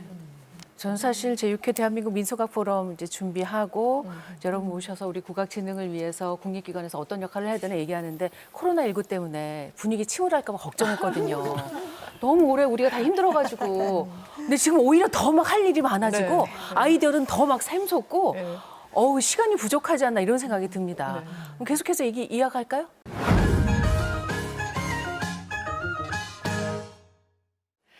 국립민속국악원과 국악방송이 함께 주최하고 있습니다. 제6회 대한민국 민속악 포럼, 국악 진흥을 위한 국가기관의 역할에 대해서 오늘 전문가들 모시고 함께 얘기를 나누고 있습니다. 우리 국악 콘텐츠에 관한 얘기 좀 짚어봤고요. 또 코로나 시대에 부쩍 다가온 온라인 그리고 오프라인에서 어떻게 국악 콘텐츠를 좀 더 이제 다양하고 활성화할 것인가 얘기 나눠봤습니다. 좋은 콘텐츠가 있으면 유통을 해야겠죠. 유통 얘기로 넘어갈까 하는데요. 그에 앞서 잠깐 우리 국악은 아무래도 유통도 그렇고 이 국악 기관의 지원 없이는 사실은 좀 힘들지 않은가 하는 생각이 드는데요. 우리나라만 그런 것인지 전통 예술에 대해서 해외에서는 어떻게 국가의 지원, 정부의 지원 어떻게 이루어지고 있습니까? 초반에 47개국 얘기를 했다 해서 계속 해외 핑퐁볼로 이렇게 오고 있습니다. 사실 제가 오늘 토론회에서는 좀 역할을 좀 약간 찬물 붓고 지적질하고 이런 어떤 문제 제기를 하려고 나왔지만은 정말 딴 건 모르겠지만은 어떤 국악하고 관련된 국립기관에 관련해서는 우리나라가 너무 훌륭하게 잘하고 있습니다. 뭐 옆에 뭐 국립민속국악원에 또 원장님도 계시고 그리고 오늘 이 자리를 만들어주신 국악방송도 있고 아니 세계 어느 나라가 이렇게 국악을 가지고 전문 방송을 이렇게 운영을 하고 있습니까? 그리고 그거를 중앙 정부에서 지원을 하고 있고요. 이제 저희 국악하고 관련된 이제 정부 지원금 중에서 가장 많은 어떻게 보면은 운영비를 쓰고 있는 국립국악원이 있겠죠. 그럼 국립국악원을 예를 들어서 제가 한번 비교를 해보면은 뭐 가장 가까운 나라에서 일본을 예를 들 수가 있겠는데요. 일본 같은 경우에 이제 국립극장이 있죠. 물론 이름이 국립극장이니까 그렇다고 하면 우리나라 국립극장하고 또 사업이 또 비슷하지 않는가 하겠지만은 국립극장이 일본의 국립극장은 제작만 하는 그런 극장이 아니라 사실 아카이빙과 연구 많지는 않습니다. 하지만 그거를 겸하고 있기 때문에 일본의 국립극장이 있다고 하겠는데요. 그럼에도 불구하고 이제 우리나라의 국립국악원은 연구, 박물관 운영, 그리고 극장, 그리고 상주 또 공연자들이 있지 않습니까? 그래서 굉장히 총체적으로 많은 일을 하고 있으면서 동시다발로 해외와 교류 역할을 해서 우리의 문화를 이렇게 흡수시키고 그리고 스며들게 하는 문화 외교의 역할까지 함께 하고 있습니다. 이외에 다른 뭐 기관이 제가 이제 언뜻 생각나는 게 왕실 아마 전통 이제 문화예술의 진흥하고 관련된 왕실 기관이 되겠는데요. 일본하고 태국이 두 나라가 갖고 있는 걸로 알고 있습니다. 근데 그럼에도 불구하고 사실 시스템적으로는 좀 전근대적이라는 생각이 드는 게 그건 그냥 전통 예술을 공연을 하면서 왕실에서 부르면 와서 공연을 하고 그러기 때문에 또 여전히 저희 국립국악원하고 비교를 해서는 여러 가지 좀 역할이나 기능으로 볼 때 좀 많이 딸리지 않는가 그런 생각이 들고요. 또 뭐 좀 멀리 가서 볼까요? 그러면 이제 미국의 경우를 들자면은 NCTA라고 National Council for the Traditional Arts라는 기관이 있습니다. 근데 주로 이제 포크 음악으로 페스티벌을 열고 그다음에 레코딩 아카이빙 그다음에 뭐 또 서구 문화가 강한 게 그거 아닙니까? 또 레코딩하고 이제 아카이빙하고 그런 게 강함에도 불구하고 사실 미국은 국악이라고 하는 거에 그 역사가 그 오래되지 않았기 때문에 뭐 여전히 비교를 해서도 우리나라 국립국악원이 너무 잘하고 있다 그런 생각이 들고요. 제가 특히 그 국립국악원 사업 중에서 오늘 꼭 한번 이거는 박수를 치면서 제가 얘기를 하고 싶었던 것 중에 하나가 이제 국악 워크숍인데 이 프로그램 같은 경우에는 해외의 아주 유명한 아티스트들 그리고 창작자들을 초청을 합니다. 저희가 그러면서 한국에서 몇 주 동안 묵으면서 국악을 배우고 또 국악기를 활용을 해서 새로운 창작곡이 나오도록 그렇게 만드는 것인데 이런 거야말로 정말 스며든 피로 DNA로 스며들게 하는 그런 문화 외교라고 저희가 봐야 될 것 같거든요. 또 눈에 띄는 사업 중에서 이제 17년하고 18년에 그 바르셀로나 악기박물관 제가 다녀왔습니다. 그러니까 바르셀로나 악기박물관 그러니까 무슨 조그만 박물관으로 알고 있는데 거기서 굉장히 국제 컨퍼런스도 크게 하고 주목받는 그런 공간이에요. 근데 거기서 우리나라 국악기를 가지고 8개월 동안 전시를 했는데 전시만 한 것이 아니라 워크숍도 함께 진행을 하면서 국악을 알리고 그런 역할을 했는데 저는 이런 식의 어떤 국악을 전시화시키는 그런 프로그램이 참 좋다라고 생각을 하는 게요. 이게 굉장히 입체적이고 다학적이에요. 우리가 보통 전시라고 얘기하면 보통 비주얼 이렇게 생각을 해가지고 눈으로 보이는 것만 생각을 하는데 국악기와 국악을 갖고 전시화시킬 때는 또 다른 형태의 그런 전시가 되는 거거든요. 그래서 이런 입체적인 전시에 또 활용을 해서 저희가 함께 홍보를 할 수 있는 게 국가 IT 강국으로서 또 우리나라를 함께 홍보를 할 수가 있고 또 여기서 놀라운 점은 요 프로그램을 가지고 단편 다큐멘터리를 만든 게 또 파키스탄에 가서 영화제에서 수상을 했습니다. 그래서 사실은 돈 조금 들이고 정말로 큰 다각적인 효과를 얻은 그런 경우가 되겠습니다. 근데 이런 그러니까 이런 대규모의 어떤 지원이 가능한 것은 정말 그 중앙에는 중앙 정부가 있기 때문이죠. 그렇기 때문에 그런 큰 지원 정책을 만들 수 있는 것이고 그렇긴 하지만은 사실 살짝 또 제가 원래 찬물을 끼얹어야 되니까 이제 공공재원이 들어갈 때 문제점이 뭐가 있냐면은 이게 정책이 딱딱해질 수가 있어요. 그렇기 때문에 그때 유연하게 전문가들의 이제 소리에 기울여 가면서 이거를 글로벌 그런 컨텐츠로 만들 수 있는 그런 작업을 계속해서 하지 않으면은 사실 좀 아까 뭐 정책 우리 뭐 코로나 정책 얘기도 했고 여러 가지를 했지만은 그런 점이 좀 단점으로 작용할 수 있지 않겠는가 그렇게 이제 우리 지금 김 교수님 말씀을 들으니까 제가 이제 청장 취임하면서도 그 생각을 참 많이 했었는데 우리 문화재청에서 이제 무형문화재과에서 국악만 이제 한정하자면 국악이 이 정책을 저희가 세우고 있는데 참 그 국립국악원하고 좀 만나고 싶어요. 같이 중복되는 일들을 굉장히 많이 하고 있어요. 사실은 그 어떤 기관의 행사에 많이 가는데 국립국악원 행사에 사실 제일 많이 갑니다. 공을 들이고 있는 거죠. 그래서 이번에 21대 국회에서 가장 논의됐던 제일 그 중요한 그런 안건 중에 하나가 지역 소멸이에요. 인구 감소와 함께 지역 소멸이 제일 크게 얘기가 됐는데 그러면서 이 문화유산이라든가 이런 그 관련된 청을 좀 그중에 하나가 이 국립국악원입니다. 사실 1951년에 처음 국립국악원이 생겨서 내년이면 이제 70주년이 되는데 그 정말 한국전쟁의 그 엄중한 상황에서 이게 생겼단 말이죠. 근데 그간에 전국에 딱 4곳밖에 없어요. 그래서 지금 공주, 강릉 이런 데서 8군데서 지금 국립국악원 분원 유치를 지금 희망을 하고 있고요. 그런 점에서 이 문화재청의 정책하고 국립국악원의 그런 그 컨텐츠가 만나면 훨씬 더 좋은 효과를 낼 수 있을 것 같은 그런 생각이 듭니다. 전국에 국립박물관, 서울에 있는 국립중앙박물관을 합쳐서 14곳이 있는데 박물관은 왜 국악원은 4곳밖에 없느냐. 우리 무형문화재들을 위해서라도 국립국악원을 좀 더 설치해달라 이런 얘기를 하고 계세요. 그래서 좀 문화재청과 국립국악원이 좀 만나면 어떨까 그런 생각을 지금 하고 있습니다. 지금 말씀 들어보니까 따로 있다는 게 오히려 어색할 정도로 이렇게 정책 같은 걸 실현할 겹치는, 때 조금 중복된 그런 감이 있어서 저희가 조금 연구를 하고 있습니다. 그 외에도 사실 문화재청에서는 이 문화유통에 관해서 신경 많이 쓰고 계시잖아요. 굉장히 많이 쓰고 있죠. 사실 지금 우리 무형문화재분들이 제일 어려워하시는 게 유통이에요. 그러니까 이제 제일 무형문화재 제1 임무는 교육입니다. 전승. 그 자신이 선대에서 받은 기술을 그대로 전수해 주는 건데 사실 저희가 아무리 한 달에 활동비를 들여도 어렵거든요. 그래서 저희가 지금 전주하고 밀양에다가 무형문화재 예술인 마을을 지금 국토교통부하고 같이 세우고 있어요. 여기에 가시면 그 무형문화재들 예술인 주택이 있고 거기에 공방, 전시관, 또 교육관이 같이 있어요. 그래서 지역민들이 오셔가지고 같이 즐기고 만든 공예품이나 이런 무형문화재 공연도 보시고 물품도 살 수 있고 이런 것도 하고 있고 또 전통 공예품 은행을 지금 운영을 하고 있습니다. 은행이요? 네네. 그러니까 이제 1년에 그 무형문화재 분들이 이제 만드신 그런 그 우리 고유의 그런 그 물품들을 은행식으로 빌려드리는 거죠. 네, 고가의 물품들을 사시기가 어려운 어떤 기관이나 개인들에게 빌려드리는 이런 제도도 갖고 있고요. 근데 역시 물건은 만든 사람들에게 팔고 그게 활용이 돼야 이게 힘이 되거든요. 그래서 저희가 최근에는 그 각 서울에 있는 궁의 전각들을 지금 계속 열고 있는데 열기만 하면 뭐합니까? 안에 옛날에 정말 궁에서 사시던 분들의 그 용기들, 물품들이 있어야 되잖아요. 그래서 장인들과 함께 그 작업을 지금 하고 있습니다. 그 장인들이 옛날 그 사진 자료라든가 여러 가지로 해서 복원을 하고 그게 이제 일시적으로 계속 이 주기적으로 수리를 해줘야 되거든요.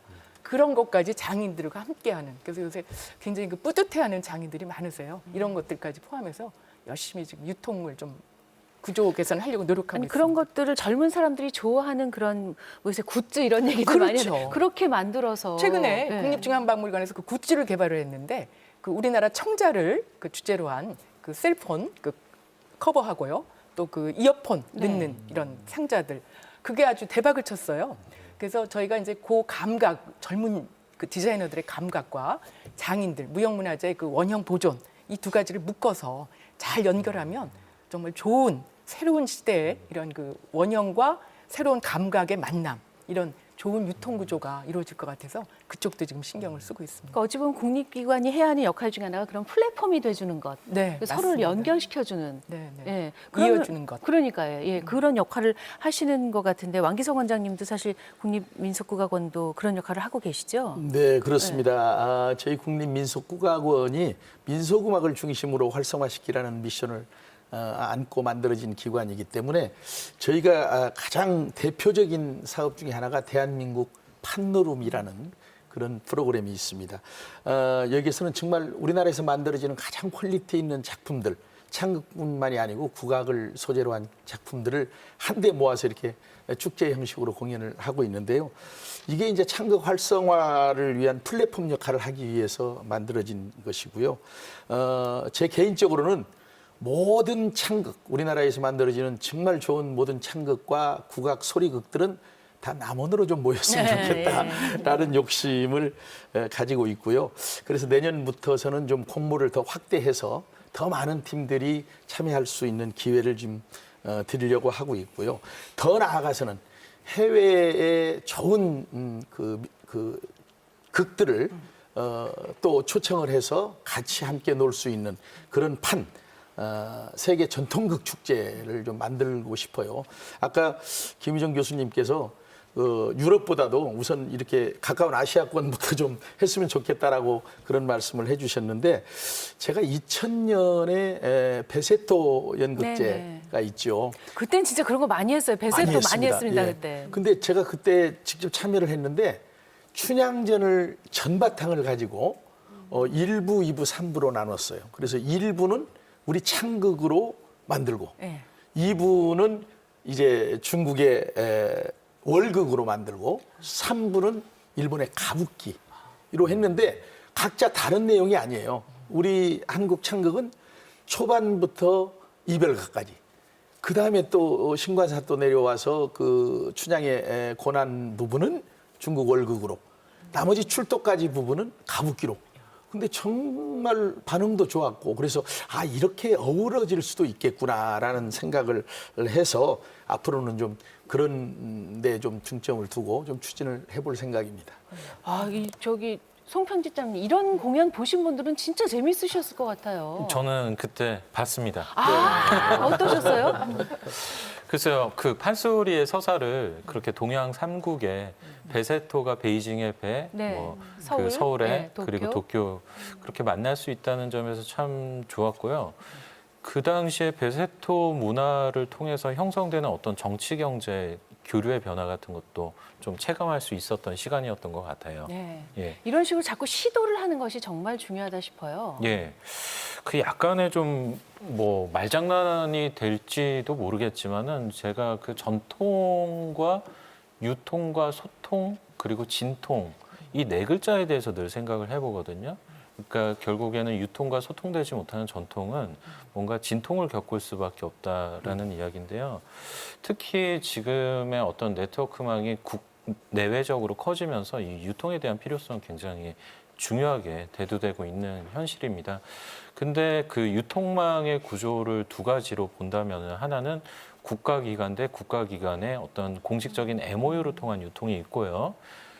그러한 것들을 통해서 이룬 성취가 뭐 국립민속국악원이라든지 아까 손 이사님께서 말씀하신 국립창극단의 프랑스 파리 공연 그런 거로 볼 수가 있겠고요. 또 한편으로는 개인 예술가들이 행하는 개별적인 유통이 있습니다. 이러한 현상들은 어떻게 보면은 국가기관의 행정의 힘을 빌어서 행정주의에 입각한 유통 구조를 형성할 때 개인 예술가들은 행정이 아니고 행동, 즉 행동주의에 입각한 그런 유통망을 형성을 하고 있는데요. 그 점에 있어서 좀 이 공적인 유통과 개인 예술가들의 사적인 유통의 공존 이런 거 역시 지금 온라인과 오프라인의 공존에 대해서 생각해 봐야 되는 시대에 또 하나 저희가 생각해야 할 화두라고 생각을 합니다. 그리고 이 어느 하나의 작품이 그 문화로서 옮겨져 간다는 것은 굉장히 많은 그 문화적인 요소들이 옮겨가는 것이거든요. 그 안에는 어떤 그러한 새로 접하는 문화에 대한 그 놀라움 혹은 궁금한 점들이 많으리라 생각이 됩니다. 그럴 때 사실 필요한 것은 그렇게 유통망을 타고 국경을 넘는 그 작품이나 예술가에 대한 사용 설명서가 필요해요.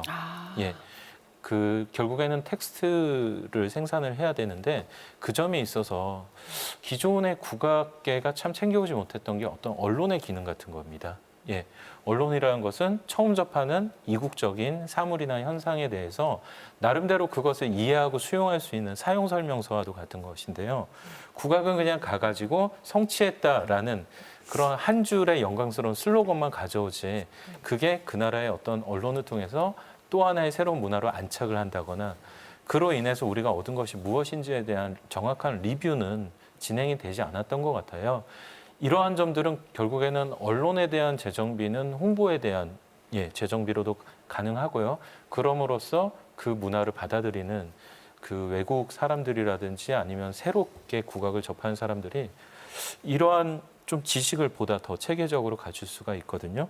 이 점에 있어서 좀 언론에 대한 신경도 필요하고 사실은 언론의 힘과 이렇게 너무 격리되어 있다 보니까 음악가들의 개개인적인 홍보라든지 이런 것들은 SNS로만 개별적으로만 진행이 됩니다. 그렇다 보니까 SNS가 개인화가 될수록 국악이 갖고 있는 어떤 공적 홍보 루트는 많이 잃어버리게 되고 그렇거든요.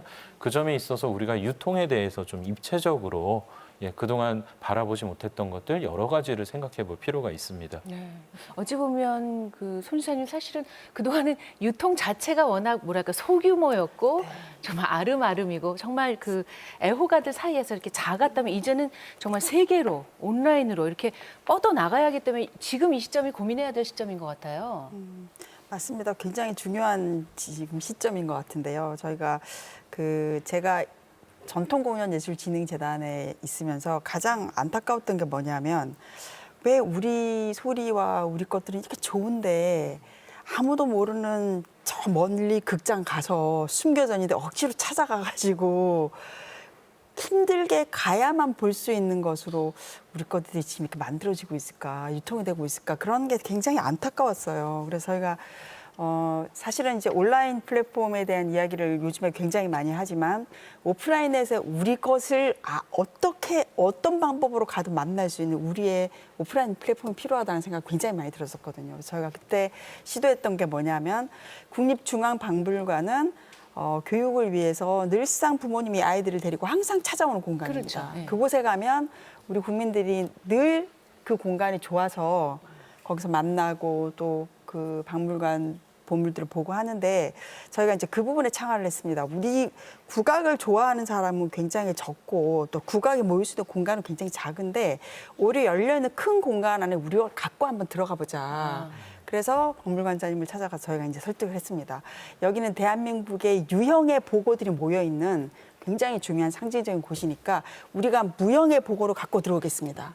마치 굉장히 열려 있으신 분이라 너무 좋다, 한번 해보자 하셔서 저희한테 가장 좋은 기간 한 9월부터 10월까지 2달을 공간을 내주셨어요. 국립박물관 역사 이후 처음입니다. 그렇게 오랜 기간 동안. 그래서 그 공간 안에 굉장히 좋은 모든 공간 안에 우리 것들을 유네스코에 등재된 종목들을 다 선보일 수 있었습니다. 그랬더니 정말 기적 같은 현상이 일어났는데요. 공연마다 사람이 차고 넘치는 거예요.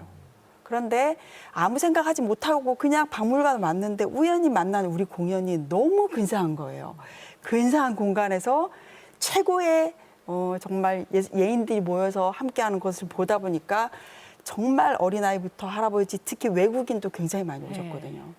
그때 그 결국 성과를 저희가 보자면 결국은 우리의 것이 우리가 가장 근사하게 보일 수 있는 곳에 그게 공공기관이 됐던 궁이 됐던 뭐 문화 공간이 됐던 어디든 간에 가장 근사한 곳에 우리 것들이 올라가서 우리 거를 보여줄 수 있도록 의도적으로 그 유통 공간을 만들어야 한다라는 생각을 하게 됐고요.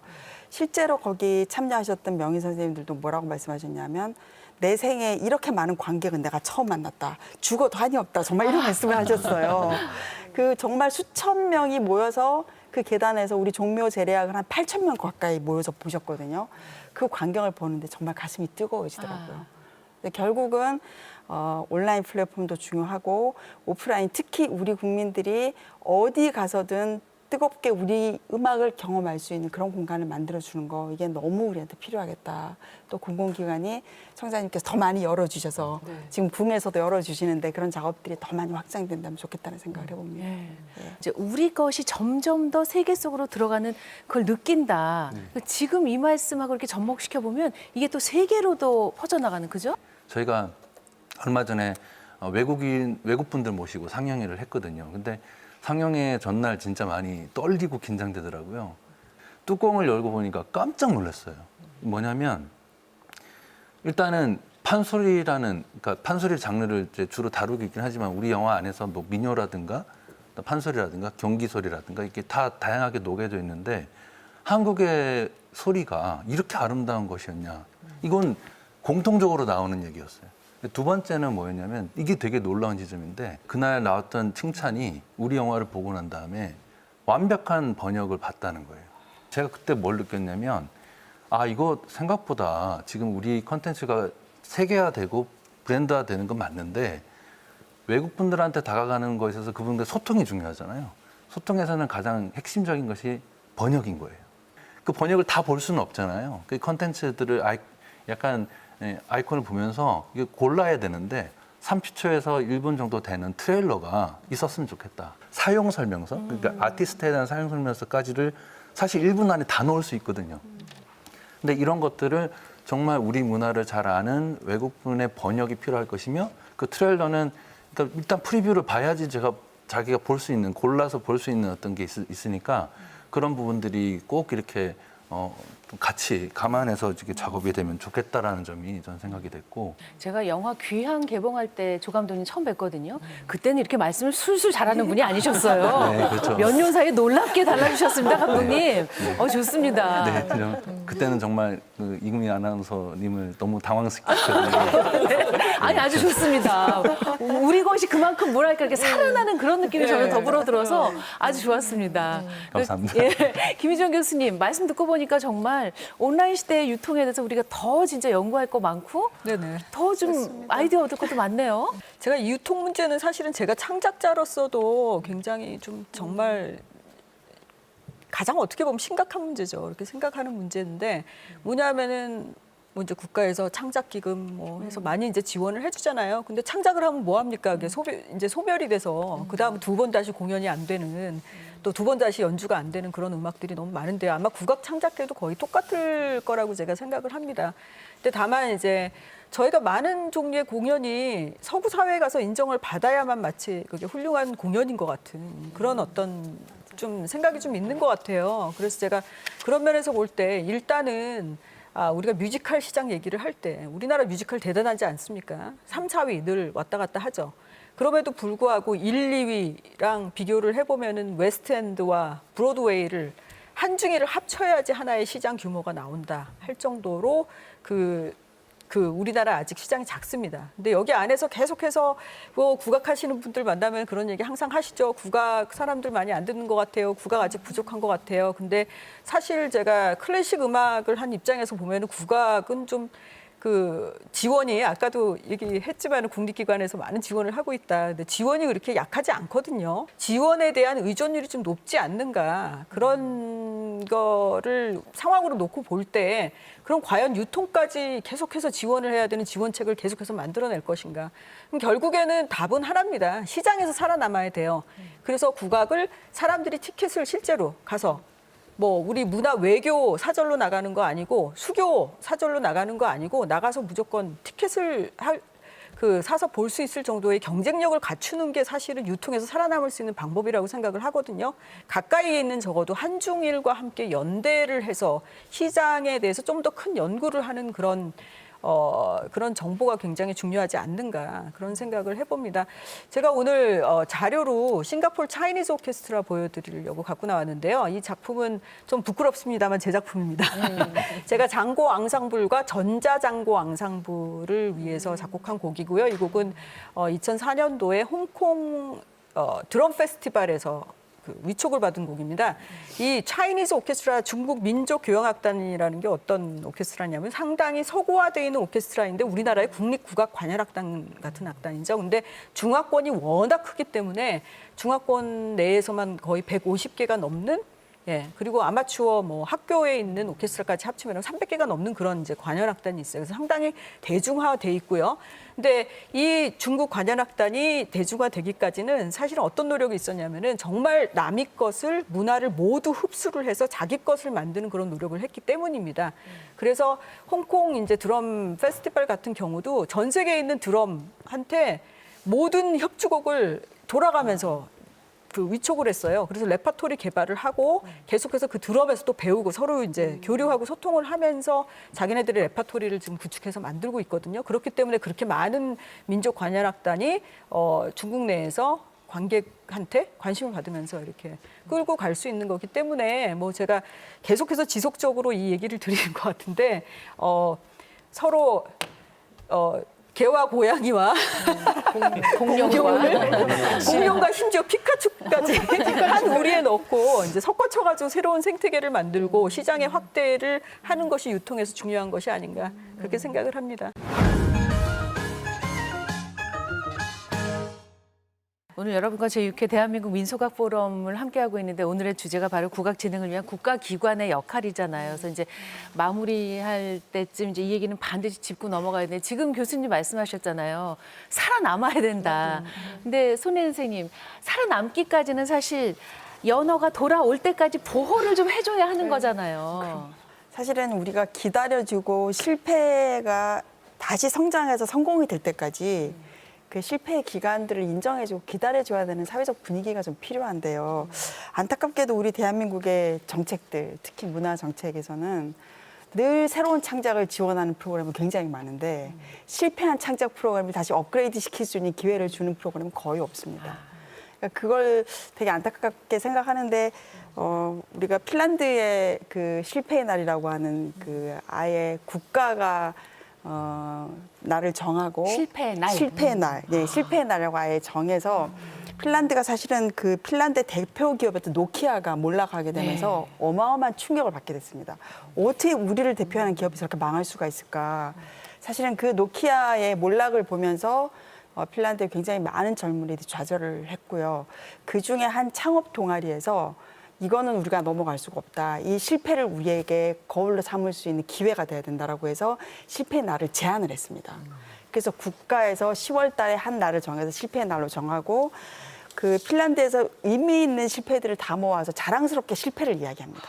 우리는 이렇게 했었는데 이런 어려움이 있었고 이게 안 돼. 그러나 우리가 얻은 것은 이것이고 다음 이것을 시도할 때는 이거를 기억하고 하시라. 이렇게 실패를 미리 방지해 줄 수 있는 이야기까지 해주거든요. 이런 과정을 통해서 지금 핀란드가 사실은 창업 1위의 나라가 지금 됐거든요. 네. 그리고 그 다 아시는 것처럼 앵그리버드라고 하는 네네. 그 게임 그 캐릭터가 그 로비오라고 하는 회사가 앵그리버드를 하루아침에 성공시킨 게 아니고요. 51번의 실패를 했습니다.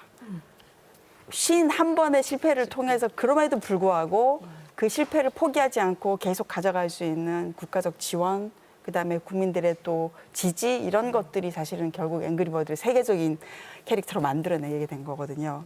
그런 면에서 우리도 조금 이제 국악이라고 하는 어떻게 보면 모두에게 다 통용되는 게 아니기 때문에 국악을 잘 아는 전문가들 또는 국악 안에 성장한 아티스트들이 새로운 것들을 다양하게 실험하고 또 실패하더라도 그 실패를 거울 삼아서 그 실패 자체가 하나의 교육이 돼서 완성된 제품을 만들어낼 수 있는 실패를 기다려주는 국가정책, 기관, 분위기 이게 너무너무 필요하다. 예, 제가 귀가 번쩍합니다. 실패나 이거 말씀하시니까 실패 얘기를 하자면은 제가 거의 뭐 2박 3일 밤을 새야 될 것 같은 그런 생각이 드는데 막상 저희가 뭐 현장에 들어가면은 실패 얘기를 할 수 있는 기회가 별로 없어요. 대부분이 네. 성공담만 듣고 싶어 하죠. 네, 네. 그러니까 제가 사실 막상 현장에 가면은 뭐 이런 얘기들이 많아요. 당장의 성과가 너무 중요해서 킬러 컨텐츠 저 아까 그 퓨전 음악에 약간 경기 일으킨다 그랬는데 사실 여기 킬러 콘텐츠란 단어에도 사실 경기를 좀 일으킵니다.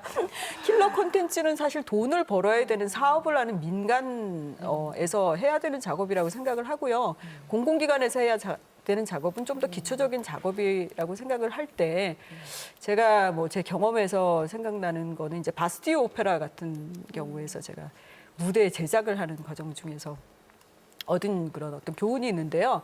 바스티유 오페라는 20년 전에 오페라를 다시 꺼내서 공연을 해도 무대를 다시 꺼내올 수가 있습니다. 무대를 어떻게 꺼내와요? 무대를 저희는 합판 때려가지고 무대 만들고서 그때 막 파괴하고 그러잖아요. 막 쓰레기만 만들고. 근데 그 무대를 모듈화 시켜가지고요. 그러니까 마치 레고 블락처럼 만드는 쉽게 얘기해서 모듈화 시켜가지고 거의 조형물을 만드는 조소 작가들이 들어와서 그 작업들을 조그맣게 미니에이처로 일단 시연을 해봅니다. 그래서 어떤 이제 뭐 규격화된 사이즈로 해서 규격화된 창고로 들어갈 수 있는 시스템을 아주 오랫동안 개발을 해서 갖춰왔던 거죠. 그렇기 때문에 그 무대 보존이라든가 아니면은 뭐 옛날 이제 공연의 재현이라든가 여러 가지 면에서 사실 모듈화시키는 작업을 환경을 했거든요. 위해서도 좋겠네요. 네, 그렇습니다. 그러니까 이게 하드웨어에서도 그러니까 또 나머지는 어떻겠습니까? 거기 이게 철학이 담겨져 있는 거죠. 사실 그 철학의 뒤에 있는 것은 무엇이냐 하면은 그 모든 공연들이 다 유통을 해서 포터블하게 다닐 수 있는 그런 모양을 만들겠다라는 어떤 일관된 철학에서 온 거기 때문에 상당히 제가 인상적으로 봤었는데요. 그러니까 그런 작업들은 사실은 눈에 띄지 않습니다. 그 무대 뒤에서 저도 들어가서 간신히 봤지 제가 바스티유 오페라 그렇게 하는지 몰랐거든요. 근데 그렇게 당장의 성과가 눈에 확 띄게 보이는 게 아님에도 불구하고 사실 국립기관에서 그러한 시스템을 만들고 그런 시스템을 또 전파를 해서 교육을 시킬 수 있고 이렇다는 것 자체가 그런 걸 국립기관이 제가 볼 때는 아니면 정말 어디서 국립기관 하겠어요. 공공해야 네. 될 일이 바로 그런 일이 아닌가 그러네요. 예, 예. 그런 생각을 좀 해봤습니다. 좀 전에 교수님이 뭐 실패 1박 2일 얘기하셨는데 제가 볼 때는 황 대표님 한 3박 4일 얘기하실 거 있죠? 아주 많습니다. 네. 그 국악 진흥을 위해서 국립기관에 바라는 거는 저는 일단 두 가지 정도 있는데 첫 번째는 사람을 좀 키워주셨으면 좋겠다. 예. 그러니까 이 사운드 입장에서 봤을 때 정말 국악의 에센스가 되는 그 성음을 제대로 전달할 수 있는 그게 확성이 되든 확성이 되지 않든 근데 그 좋은 엔지니어 프로듀서들이 이 국악판에 들어오려면 이 국악판이 뭐랄까 나에게 어떤 자부심을 주고 아니면은 충분한 보수를 주고 어떤 그런 조건들이 되어 있어야 되거든요. 그래서 그런 조건들이 좀 될 수 있도록 국악을 서포트할 수 있는 스태프들을 잘 양성할 수 있는 그런 교육, 세미나 이런 것들 좀 많이 열어주셨으면 좋겠고요. 고급 공연이라든가 이런 것들에 노출될 수 있도록 실제 악기 소리를 들어볼 수 있는 그런 거. 그러니까 저희가 녹음을 하거나 공연을 하면은 실제 악기 소리는 모르고 그냥 마이크 소리만 들었던 세대들이 있기 때문에 마이크 소리로 그 원래 이 악기 소리를 자기가 상상한 악기 소리를 내는 거예요. 그러면은 정말 명인의 그 기가 막힌 소리를 자기의 마이크 소리로 완전히 이상하게 망가뜨릴 수도 있거든요. 그러니까 그런 일들이 벌어지지 않게 정말 미감을 키울 수 있는 사람을 키우는 게 정말 중요하다. 그리고 두 번째는 그런 것들을 프랙티스 할 수 있는 연습할 수 있는 공간, 예, 공간과 또 일반 대중들이 그 공간에서 많은 컨텐츠들을 정말 실감 있게, 원래 실제 공연보다 더 실감 나게 감상할 수 있고 감동받을 수 있는 그런 개인들이 할 수 없는 그런 공간들, 컨텐츠들을 좀 많이 만들 수 있는 기회를 주시면 좋겠다. 황 대표님 말씀하신 거에서 1000% 공감하고요. 네. 저는 이제 소리꾼 제작하면서 그냥 어떻게 보면 대놓고 판소리가 주인공인 영화를 만들었고, 또 언론 인터뷰할 때도 진짜 주인공은 소리다 이런 말씀을 자주 드렸는데, 정작 사실 국가의 지원을 거의 못 받았어요. 그러니까 영화가 이렇게 뭐 영화진흥위원회에서 좀 도움을 받긴 했지만, 그건 영화진흥위원회에서 수많은 영화들과 함께 경합을 해야 되는 부분이고, 그런데 일단 뭐 기관 투자 같은 것도 받기가 너무 어려웠고요. 판소리라는 소재 자체가 너무 마이너리티하니까 안 된다라는 그런, 아까도 말씀드린 그런 부정적인 의식 속에서 일단은 그런 제도적으로 접근할 수 있는 루트가 없었어요. 응원이라도 해주셨으면 그렇죠. 하는. 그런 부분들이 정말 절실했던 것 같고, 결국은 우리 영화 소리꾼이 100% 또 시민 투자로, 그러니까 귀향 때는 7만 5천 분의 후원으로 된 영화고, 소리꾼은 일반 시민들의 투자로만 만들 수밖에 없었어요. 그러니까 기관 투자를 간다는 것 자체가 너무 어렵고요. 그리고 사실은 여기 계신 선생님들이나 교수님들 만나볼 수도 없어요, 사실은. 수많은 창작자들도 아까 말씀드렸지만, 창작자들이 그런 갈망이나 이런 것들에 대해서 어떻게 보면 죄송한 표현인데 들어본 적도 없는 거예요. 이게 그런 부분들이 정말 필요했던 것 같고, 또 그러니까 국악과 관련된 콘텐츠에 대해서 지금 앞으로 굉장히 많은 어떤 니즈가 있을 것 같거든요. 그런 니즈에 맞추려면은 우리 여기서 이제 실현을 하는 사람들, 그다음에 여기서 기획을 했던 분들, 이런 분들이 좀 더 이런 영상이나 영화나 이런 예능에 대한 부분들을 뭐 하다못해 공모를 한다든가.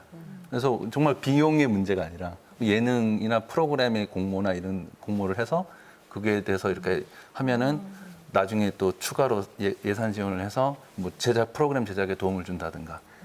요즘은 유튜브라는 공간을 통해서 되게 소규모 제작 예산을 가지고 천재적인 작품을 만들 수 있는, 이미 플랫폼은 다 준비가 되어 있는데, 그런 창작자들한테 이렇게 소통을 해서 먼저 손을 내밀어 주시면, 근데 그분들은 정말 너무 고마울 것 같고 좋다. 그리고 그런 창작들이 만들어내는 천재적인 컨텐츠들이 훗날 위대한 작품이 될지 누가 알겠습니까? 그래서 그런 부분들을 정말 부끄럽지만 감히 이 자리를 빌어서 말씀드리고 싶었습니다. 아니, 지금 말씀 듣다 보니까 송 편집장님, 네. 우리 국가기관의 역할, 정말 우리 예술을 살려야 하고 전통 예술을 살려야 하고 국악을 살려야 하는 게 사실은 사람을 살리는 거구나 싶네요. 예, 뭐 이럴 때 흔히 사람이 만사다 이런 이야기를 하는데요.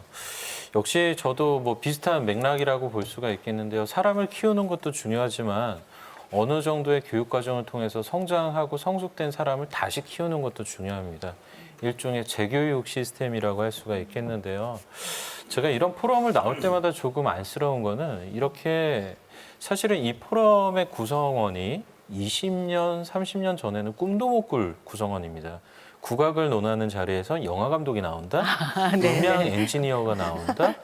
예, 이만큼 국악이 현재 변하고 있다라는 것이거든요. 그런데 이러한 현주소에 대한 정보들이 전문가들의 한해서만 소유되고 국한되어 있어요. 그 점에 있어서 국악에 종사하는 사람들을 나눠보면은 크게 먼저 작품을 직접 연주하고 만들어가는 예술가가 있고요. 그리고 이를 뒷받침해주는 정책가들이라든지 아니면 그러한 관리 행정가들. 행정가들이 있는데요. 이러한 정보들이 전문가들에게만 국한되는 게 아니고 공유될 수 있는 정보로 일단은 좀 퍼지면서 그러한 것들을 공유할 수 있는 장으로서의 어떤 교육적인 시스템, 이런 것들이 좀 필요하다는 생각이 듭니다. 그리고 그 또 하나 말씀을 드리자면은 새로운 직업들이 많이 나오고 있는 것 같아요. 국악과 본인의 어떤 콘텐츠와 결합을 하면서 최근에 온라인 공간에서 새롭게 생산되고 유통되는 콘텐츠들을 보면은 이것을 처음 접하는 관객이 있으리라라는 전제하에 그 앞에 짧은 해설이라든지 아니면 어떤 뭐 제가 아까 말씀드렸던 사용 설명서 같은 게 붙습니다. 그러면서 작품에 대해서 그 작품을 끝까지 보고 매혹시킬 수 있는 어떤 해설자들의 역할이 굉장히 중요한데요.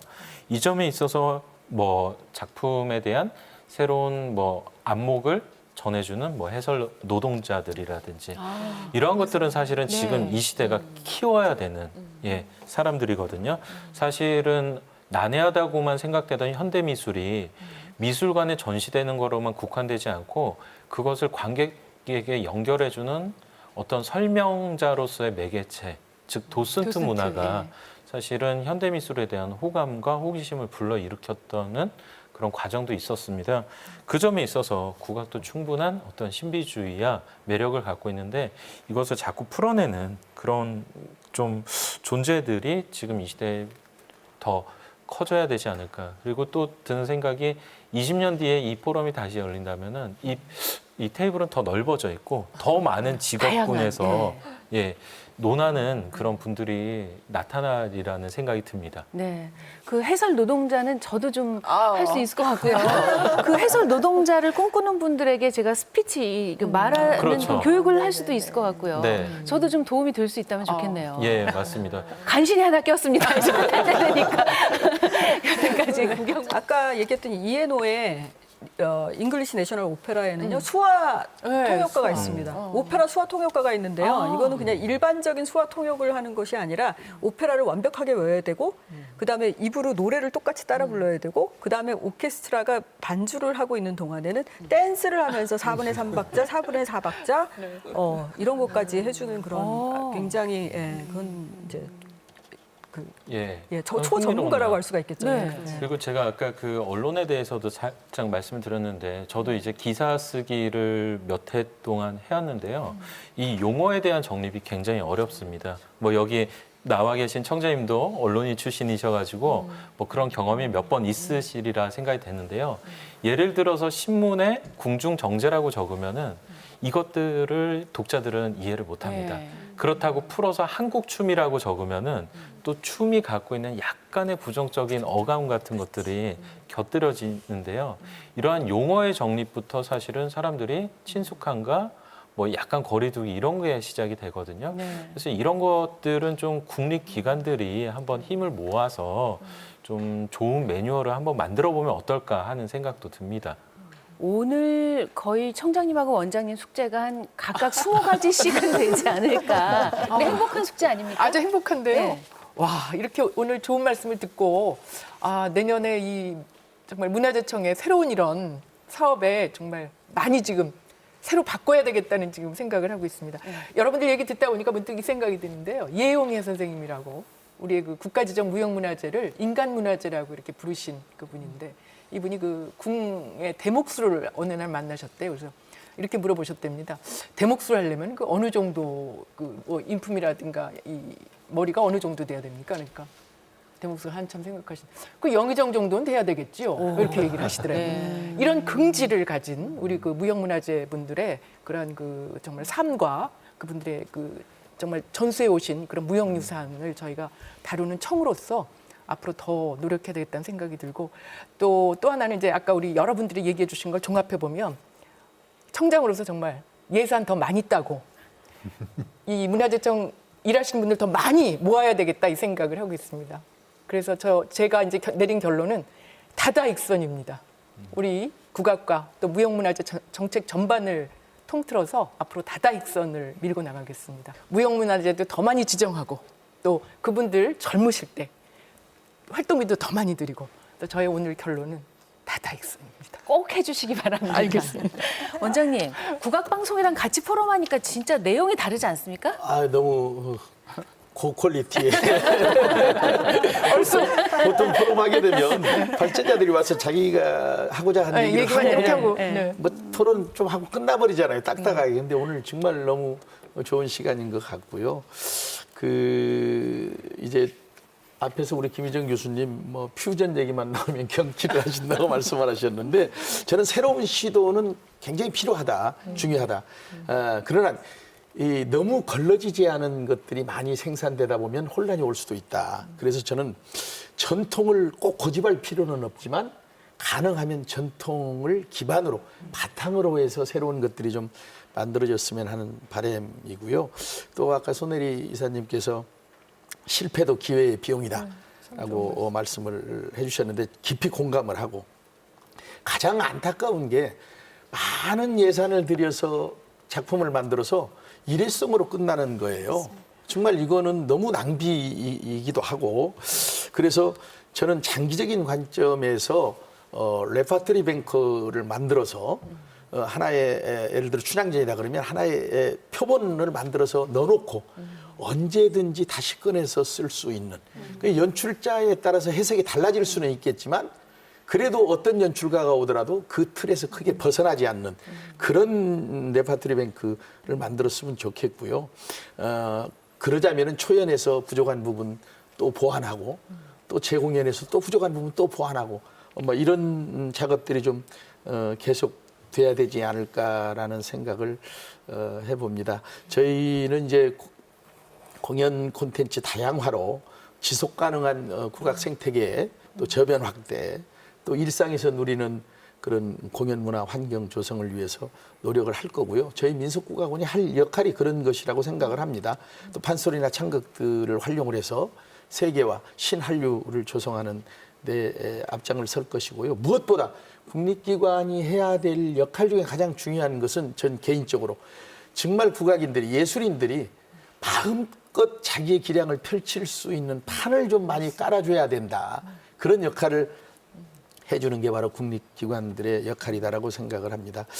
마지막으로 우리 국립민속국악원은 이번 포럼 자리를 마련을 해서 우리 원이 앞으로 나가야 할 그런 방향을 이렇게 함께 이렇게 고민해 주셔서 진심으로 감사를 드리고요. 이번 포럼을 계기로 해서 중장기 계획을 세워서 어떤 변화의 시발점이 될 수 있도록 최선을 다하겠다는 말씀 드립니다. 네. 얼쑤. 아유, 꼭 그렇게 해주시기 바랍니다. 거기에 국악방송도 한 역할을 할 수 있으면 아유, 좋겠고요. 그럼요. 네, 저는 네. 이제 마무리 인사드려야 될 시간인데 문득 생각난 건요. 그 여기 계신 선생님들이 다 제자들이 있으시잖아요. 오늘 전문가 중에 전문가들이 모이셔서 포럼을 하셨는데 다음에는 조만간에 제자들, 젊은 사람들이 모여서 또 그들의 생각을 한번 이렇게 펼쳐보고. 아주 좋은 네. 제안이세요. 갑자기 생각났어요. 저도 지금 하려고 하는데. 그래서 포럼. 네네, 그런 것도 좀 했으면 좋겠고. 이렇게 해서 우리가 점점 이렇게 만나고 아이디어를 모으고 머리를 맞대고 점점 진짜 힘든 상황이지만 힘든 상황을 같이 헤쳐나가는 이런 게 필요하지 않나 싶어서 일단 오늘 정말 좋은 판을 깔아주신 선생님들께 진짜 감사드립니다. 그리고 사실은 이런 방송은 좀 지루할 수도 있어요. 근데 오늘 저는 모르겠습니다. 저는 사회전쟁에서 전혀 지루하지 않게 아주 긴 시간 달려온 것 같은데 끝까지 봐주신 여러분께 진심으로 감사합니다. 여러분 다음에 조만간 이런 자리 있으면 또 뵙고 싶습니다. 고맙습니다. 고맙습니다. 수고하셨습니다.